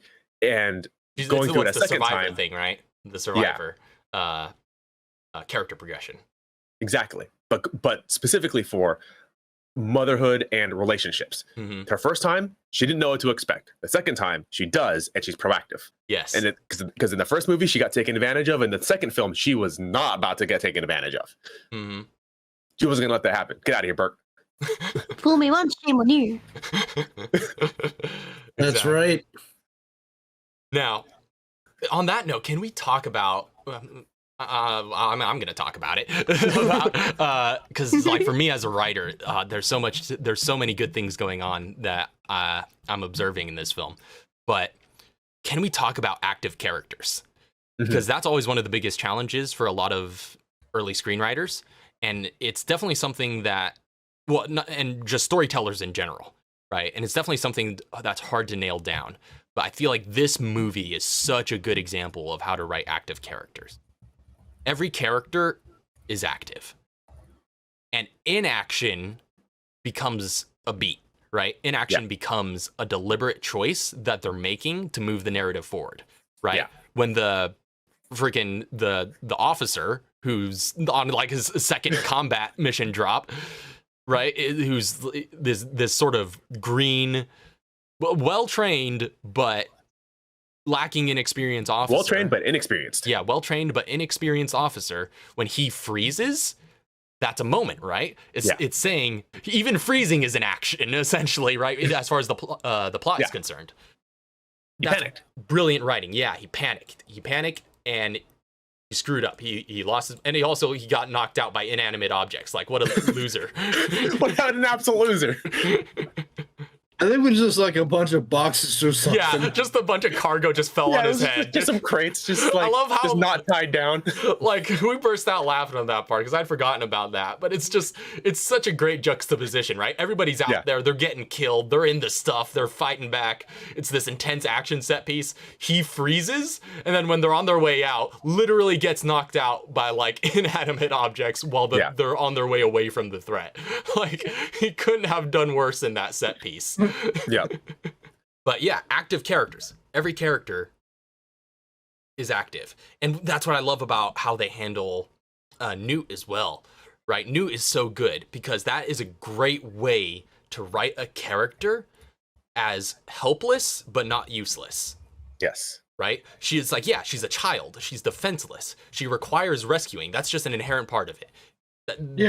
That's like, this is a defenseless kid, but she's not useless. She's always doing something. She's always making herself practical, because she's an active character, right?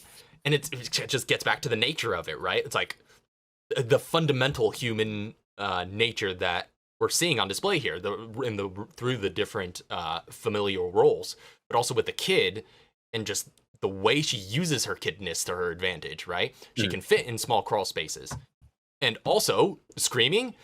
That's a natural defense mechanism because it lets your parents know where you're at.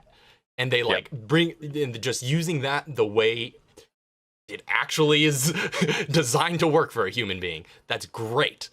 Good stuff. Good writing all around, because it's like, yeah, active characters. Even the kid is so active. And that's great that they establish her first off as being the survivor, the only survivor of this whole colony, right?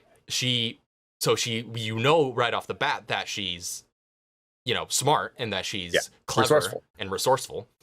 Mm-hmm.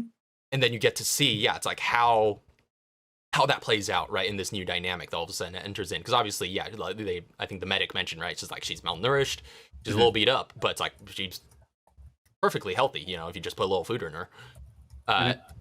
So it's like she's made it this far. And throughout the entire film, she's always active. She's always doing something. And also, I love how in a lot of the banter and planning throughout the second half of the film, how like the camera just follows her around the room. And I love that. Great perspective work. I noticed that too. Yeah, like I love that we follow her for like the rest of the film and all those scenes. It's just like stuff's going on, and she's just like, "Don't mind me, Walt's in here." She's like, what's going on? Don't touch that. Climb on here. She's like, okay, can't touch the grenade. What about this helmet? Absolutely adorable. I just realized this. At the end of the film, the child takes on qualities of the mother and the father. Like, she's constantly picking up on stuff that they both do as the film progresses. Like, when she's just like, and she starts responding in like military terms, it's like affirmative. And like, picking up like the gear and just messing around. And she gets to join Ripley, the mother figure, on her arc of recovery, right? Where they both have the same ending, where they can finally sleep. Because Ripley's been through it, and she's been through the consequences of it, and that ripple effect on what that does to a family. Yeah. Whew. Really good stuff. Great movie. It doesn't have to be this good. It really, it's hard to imagine this film being done again. I mean, films, not to say that films this good haven't been made since then, but it's just like, man, it's just one of those movies where every time you watch it, you're like, it's so perfect, I wouldn't change a thing. Well, actually, no, I would change one thing. I feel like Burke could have gotten a worse death. Yeah. I wish he could have gotten torn limb from limb or something. It's implied. No, he just gets dagger tongued. Yeah, and then ripped apart. Yeah, it's a one-hit kill. And then he should have gotten the same treatment that Bishop got. Yeah, that would have been epic. Yeah. Which that's a pretty great shot in and of itself, where Bishop gets straight ripped in half. And he just lands and he's like, oh no. Ouch. Gotta love androids. Not good. Not good. This is gonna take a while to put back together. Like, oh, that's expensive. Well, I think there's one last thing we have to talk about, which is, well, we talked about the climax a little bit already, but there's definitely such good structuring to this film. There's definitely a moment, right? There's a hard line moment when Ripley goes into action at the end and like becomes the Ripley of pop culture memory, right? There's this whole superhero becoming moment. There's a transformation sequence that takes place. I was gonna say, like, we need to talk about that montage. The freaking where she's gearing up, flamethrower to the that whole gearing up montage is one of the best gearing up montages in film history, in my opinion. Oh, absolutely. It's hard to think of one that compares. I mean, like, there's Rambo, but look at Ripley. Like, doesn't she deserve this moment? You know what I mean? Yeah. It's like, look at her go. It's earned. It's so earned. And I think that's what makes it such a great montage, is it's just this little moment that's like, for any other action hero, would be standard fare. Yeah. But for her, where you see across these two films, the journey that it took her to get there, to become this person that could take on this role and go and rescue the child, finally, right? A task that she's failed before. It feels so earned, and you root for her so hard because of that. Yeah. You get that montage. She's gearing up. She's putting on her all of her holsters. She's grabbing all the grenades. She's kit bashing weapons. But it's a journey. Get him, Ripley. There. Yeah, exactly. You're just in there like, get him, Ripley. And I loved seeing that. I think, Troy, you made that comment as we were watching, where it's like, this is peak Sigourney Weaver, right? Yeah. Yep. That's exactly it, right? Even just knowing the pop culture iconography of this film, even you were able to identify, it's like, this is it. This is the moment that people point to of like, this is how we remember Ripley. This is how we choose to remember Ripley, Yes, you stupid that's sequels. I'm pretty sure, a little bit off topic here for a brief second, but I'm pretty sure she also inspired Samus Aran. Oh yeah, you could see absolutely. You could see a lot of female leads, right? Female protagonists that take a lot of inspiration from this character. She really set the precedent for how to do a strong female lead, just period, right? And how to write that good of a inherently feminine character. And that's what we were getting at as well, right? At the beginning, which was James Cameron deliberately writing this film with Sigourney Weaver as Ripley in mind. Yes, which is fascinating because for the first film, the character of Ripley was written as a genderless character because they didn't know who was going to play that role. Yes, right? Because she's the archetype would be the everyman, right? She was an everyman character, and she was written as such an everyman that they literally didn't write for gender. Yeah. And then when Sigourney Weaver comes in with this compelling performance and then gets to be the survivor, and then in an interesting sort of inadvertent way ties in deeply to the core fundamental themes of that film. Yeah. James Cameron locked onto that and said, this is what the second movie has to be about. Yeah. It has to continue her story of womanhood and motherhood.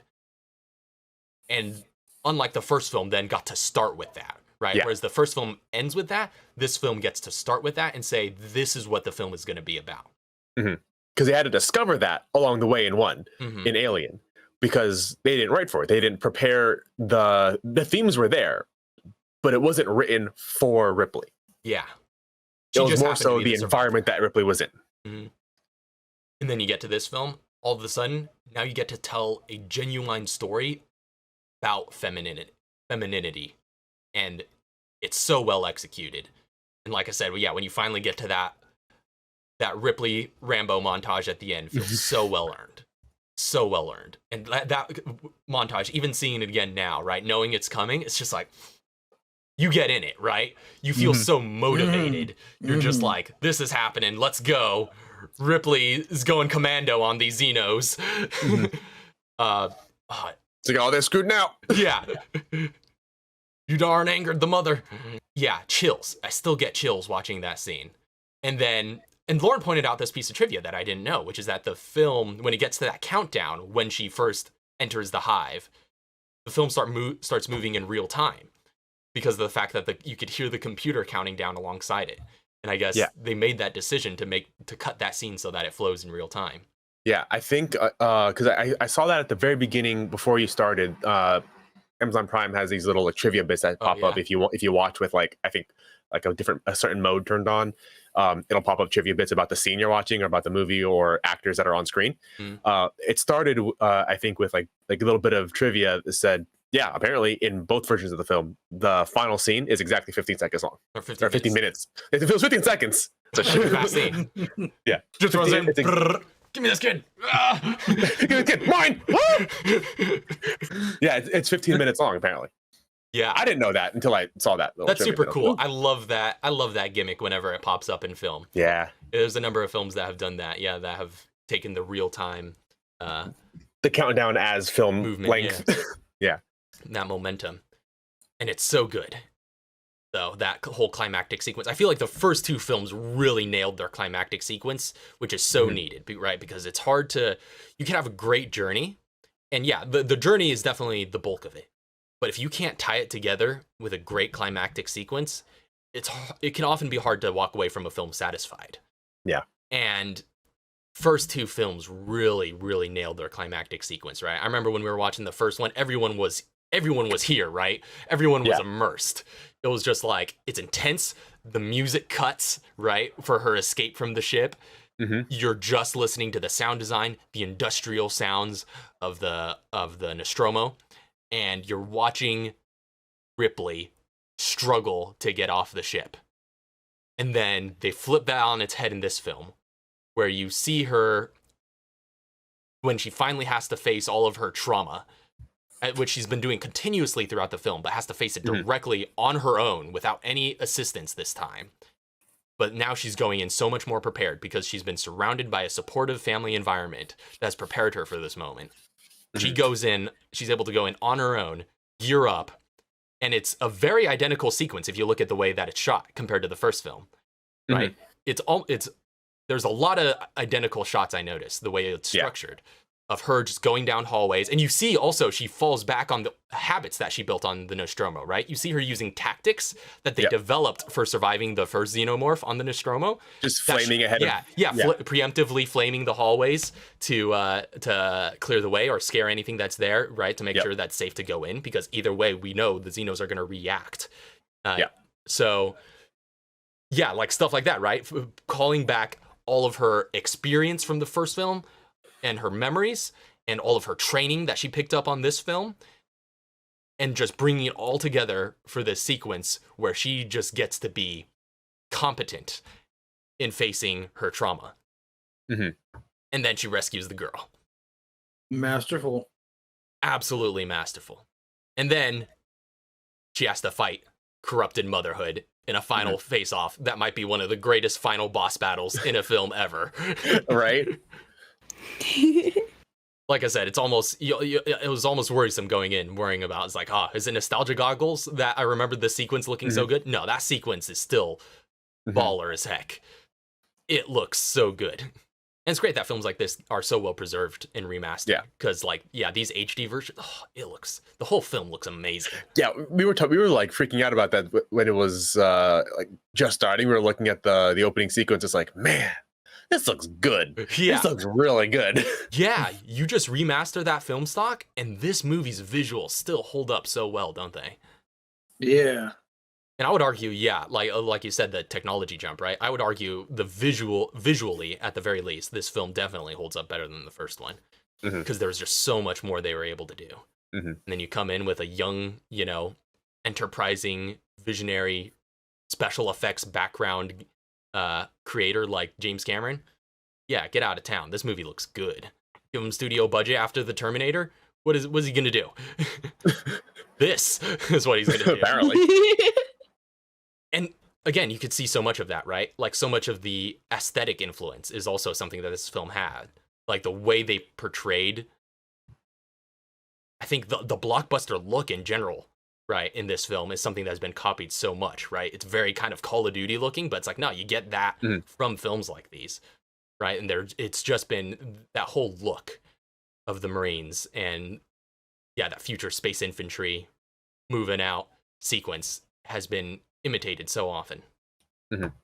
Any last bits you want to hit before we begin winding this down? I believe I've said everything I needed to say. What a movie. So good. What a movie. Really good. I'm so glad you guys enjoyed it.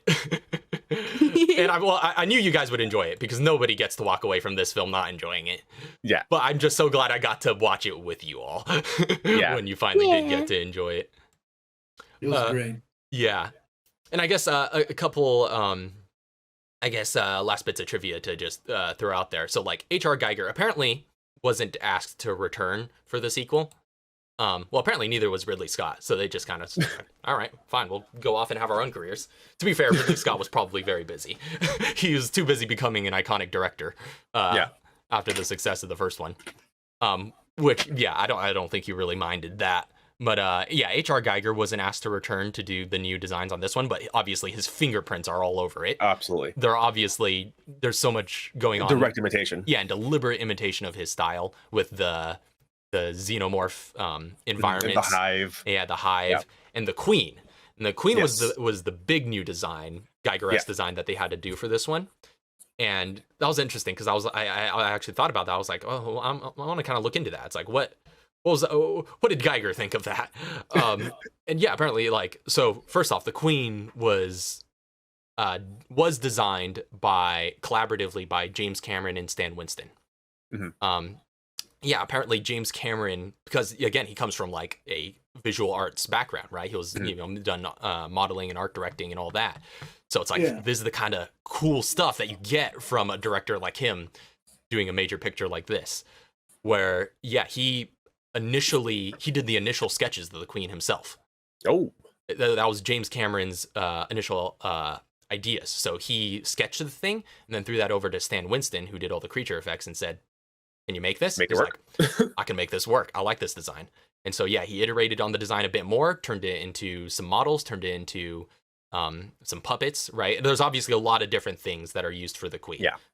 The Queen, from what I understand, is a pretty complex object, and there are different versions of it for different needs, right? For different types of shots, different things, right? There's obviously needs to be a more full body puppet that can walk around. There's one that needs to be suspended, which doesn't really need to animate too much. And so you could put a bit more detail into that one. And lots of little different iterations. And his tail's real floppy tail, but dangerous, very accurate too. Oh yeah. I love, like, there's a bit where you see the Queen like trying to stab at Ripley, and then you can see there's a cutaway where you can see her like steadying the tail and like aiming it. Yes, great attention to detail. But it turns out Geiger was actually pretty cool with the Queen when asked about it.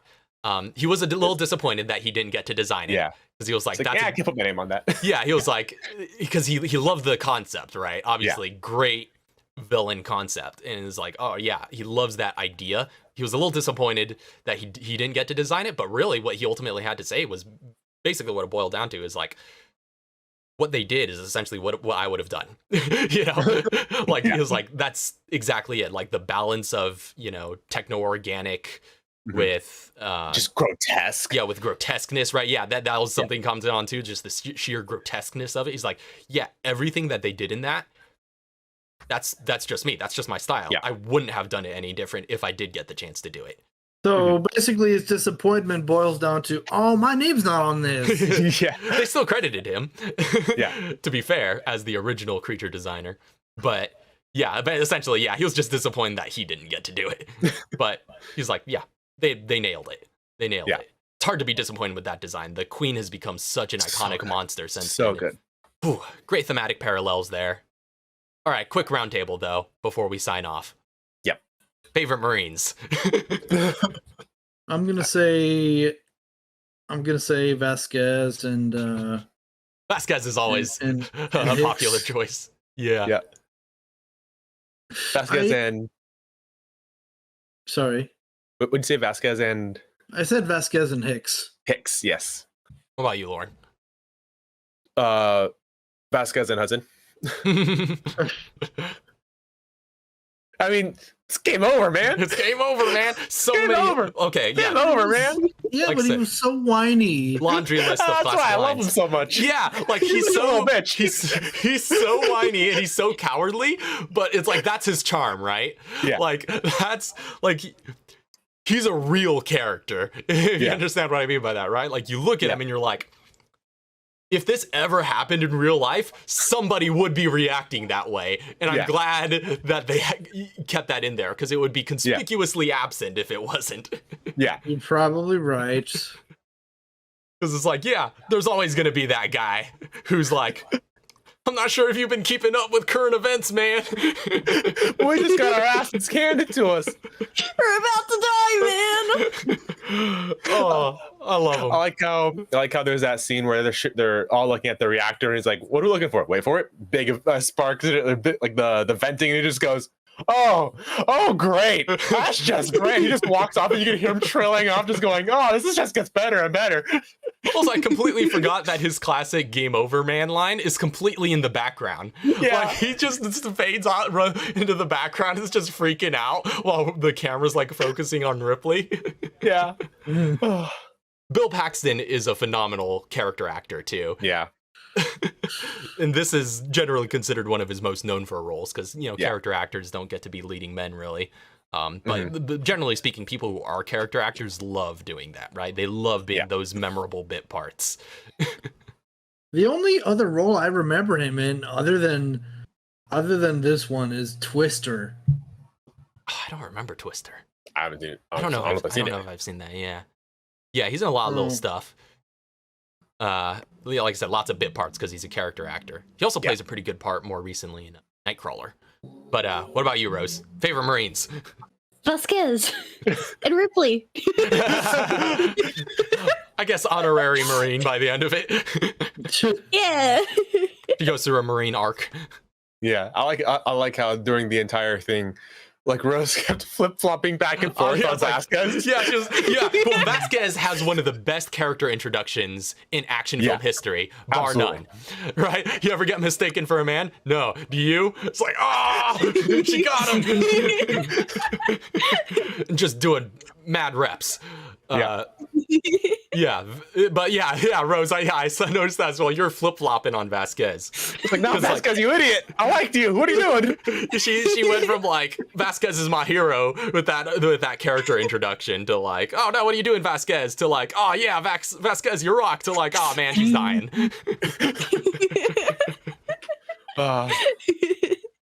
She goes out pretty good though. Oh, absolutely. Rock and roll. Mhm. Yeah, she was pretty great. And like, I guess to talk about them a bit. Well, I guess I gotta give my favorites. Yes. Obviously, Hicks is great. I love his arc. Mhm. I love his look and just his general demeanor. But I think that's an obvious choice. So I'll throw that out there in addition to probably Hudson, just because he's so darn entertaining. Yeah. Honestly, watching it again, so like Hudson is my favorite, just overall. But looking back at it, I don't remember his name, but the sergeant. Yeah, the drill is a sergeant. He's a really great character. Just the sergeant. Yeah, regular sergeant. Yeah, he's actually he stood out to me a bit more this time around too. He's hilarious. Like that bit in the The guy beginning. with the cigar? Yeah, with the cigar. Just like when the chewing out that he gave Hudson off screen. We're just like, get over here. Hudson, here, now. It's just Get your ass over here. He's in for it. Yeah. Oh yeah, he's a great that shit, character as Marine. well. Oh yeah. He's so good. Oh, yeah. Well, and that's the thing, right? That's the thing you gotta love. And that's the charm of the Space Marines that has never been done this well before, or at least this iconic. It might have been just because it was the first time, maybe. Mhm. I don't know. But the fact that every Marine, even the smallest bit role ones, are memorable, right? Yeah. Like half of them, more than half, I think, die off pretty much immediately once the action starts. Yeah. But up until that point, you could recognize every single one of them. Every single one of them are distinct and characterized and full of charm. And that's the kind of stuff that I think you only get by the amount of prep that they all the actors put in for those Marines, right? Of those 3 weeks of all training together. Because all of a sudden they have a preset dynamic that they're going into this film with that carries over to the screen so well. That's one of the things where I wonder if this probably wasn't even written into the script. I wonder if this was improvised by the actors, but having Vasquez and the other heavy weapons guy, they were together in a relationship. Yes. And it's like, it's not really mentioned on screen, but like they're constantly like being affectionate towards one another in a very bro Marines way. Where it's just like, Vasquez, you are bad. But like, and obviously when they got their whole routine. Yeah, and like, and when the guy gets the acid splashed on him, and she's trying to go back, and it's like, it's like no, like leave him, he's dead. And then she just goes ham on the dude who fucked up the mission, and it's just like, you got him killed. Yeah, I love that. Yeah, that's a great little sub story that's easy to miss. Yeah, and like I wonder if that's like if something that they just threw in there, or if that's something they threw in for like just for those two characters. That's an excellent question. I don't know. I really want to know if that's written in. Yeah. And then they die together. No, they die separately. She dies with the. Was it not the same guy? No, so she dies with the guy who messed up the mission. Dude. I don't even know what his rank is, but the officer. Yeah, the officer who was the military green. officer. Yeah, she had her boyfriend from the beginning dies in the initial wave. He's the last guy to die before they escape on the tank. Yeah. Well, I think he technically he survived because he was still alive. But obviously, impregnated him and the No, sergeant. he I got think. acided. Yeah, I think he survived that. Oh, did he? I'm pretty I think sure. so. I'm I trying don't to know, remember they which. left him there though. Well, yes, but yeah, because I remember there was a bit where the sergeant and one other Marine technically survived, like they were alive, but Oh yeah, basically he dead. mentioned that Yeah. when they looked at their vitals later. He's like, they're still alive, Yeah. man. yeah, so she's like, we need to go back again. I was like, no, they're dead. They're as good as dead. Yeah. Yeah. But yeah, he got lost in that initial wipeout. Yeah, But And then Ripley goes off to Newt. it's true. But she's got a plan. Which is It's Ripley. I mean, it's like at that point, everyone else is dead. slash and burn. Yeah, that's fair. We're either gonna get out or not. Yeah, So it's not gonna get nuked anyways. yeah. Nuke it from orbit. Which yeah, I was gonna say you want to talk about all the classic lines in this film. There's Yes. so many. Troy recognized the good few, even having never Yes. seen this film. Yes. Not all of them, but there's so many again that you'll be referencing forever. Yeah, there's also a lot of lines that are like incorrectly referenced. That's true. Yeah. Yeah, like there's it's the essence of the line that's remembered. Like Yeah. nuke it from orbit. Like the full line is like we should take off and nuke the place from orbit just to be safe. But everyone only remembers Nuke it from orbit. orbit. Yeah, nuke it from orbit. That's the only part that ever gets quoted. Yeah, and obviously there was the friggin' obviously there's the game over man. That one's like Yep. absolute classic. The friggin' Marines, we are leaving. Marines, we are leaving. Classic. Love Classic. it. I love that line. Also, there's one I totally forgot was from this movie, which is the just I keep this for close encounters. Yeah. When he pulls out the shotgun. Completely forgot that's such a pop culture staple that I almost forgot it was from this particular movie. Yeah. And then obviously friggin' eat this, which is a line that makes a lot more sense in context than the way it's now referenced. Yeah, just you just killing people. It's like, oh, eat this, you alien. It's like, but no, just barrel in the mouth. Yeah, barrel in the mouth, eat this. Yeah. Yeah, just like all sorts of little stuff like that are have just invaded the pop culture lexicon. Yeah. That originated from this film. Again, infinitely quotable movie. There's so many little things that we're not even mentioning. But yeah, just as like I guess the final note on the Marines then, since we're just talking about them, like apparently Bill Paxton, right, who played Hudson, he was kind of worried that his character would be annoying to the audience, but then quickly realized that he was kind of the comic relief against the film's intensity, right? And Yeah. you kind of need that, right? You have these intense moments, and you Need gotta someone have to, this. like, they need that release Yeah. valve. Yeah, and that's basically he realized that's the role he serves, right? Is he just literally needs to be a release for the audience to just be like, okay, they just drove the intensity to huge amounts. How do we reel them back to the safe rooms? Yeah. By just having Hudson Freak out. freak out the entire way there. He was pretty annoying, but he's supposed to be. Yeah. Yeah. It's annoying and like he's charmingly annoying. He's like charmingly he's not annoying, it's yeah. not Yeah. too much where it's like Yeah. but it's more so annoying where it's just like fucking this guy. There he Like goes this- again. Like oh, this dude, get your shit together. As opposed to just like, the eye roll of just, oh, not this guy again. I don't want to listen to this. Yeah. Because it's entertaining every time. Yeah, it's certainly entertaining, and it's just again like watching this movie again. Just the more times you watch it, it kind of stays entertaining because you know more to expect it going in more times around. And once you like get like what his character role is, it's just funny. It's just funny. Like you just kind of resign yourself to the fact that he's gonna complain. This is Hudson. This is the way he is. This is the way he's gonna be until he dies. Yeah, like I love that. Complaining right down to the last moment he actually goes down swinging pretty well, but Yeah. Man. Yeah, he got. he got. Also, that's such a great suspense piece. The freaking the wave survival moment that they're about to go into. Great. You want setup. some? You want some too? Come here. But yeah, Jeanette Goldstein, who played Vasquez, which I didn't even realize. Yeah, wasn't actually Latina.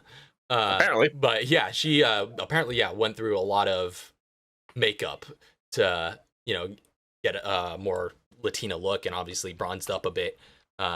with her general skin tone. But yeah, she's genuinely phenomenal in this film, though. However that may be, it's like her physique is great, right? She brings the action movie physique because like everybody else is kind of normal looking. You see them coming out of the cryo sleep, and it's just like, they're just dudes. But then you come up to Vasquez, it's like, that is a dude. Yeah, I like there's a couple of them that come out of the cryo chamber just fully just six packed up. Yeah, and then she's there doing pull-ups. Yeah. Oh yeah, but apparently, I guess this is something of interest to us. Well, because like I've always loved like action movie, action hero stuff and action actor stuff and physique and all that. And I guess Lauren, you talk about this a lot as well. Like, but apparently she credits that physique that she was able to achieve for this film to, and I guess this is actually a story I've heard a few times, but in different contexts, not always for like actors, but apparently she was unemployed for a while, and filled that void taking up weightlifting and hitting the gym. So she was already in pretty decent shape before she got casted for this film. And then I think James Cameron asked her to put on an additional 10 pounds on top of that. Mm-hmm. So yeah, she bulked up. She trained hard, and look at those gains. Oh, absolutely. She looks. You can't be that strong and not show it. Yeah, exactly. Great character though, and that's again becomes such an archetype, right? Such a staple of this type of storytelling. You got to have that tough, heavy weapon, just bad woman on your team. Yeah. Don't take no stuff from no one. Yeah. Again, every Marine, every character in this film is just so memorable and plays such a role. It's like clockwork. It works so well.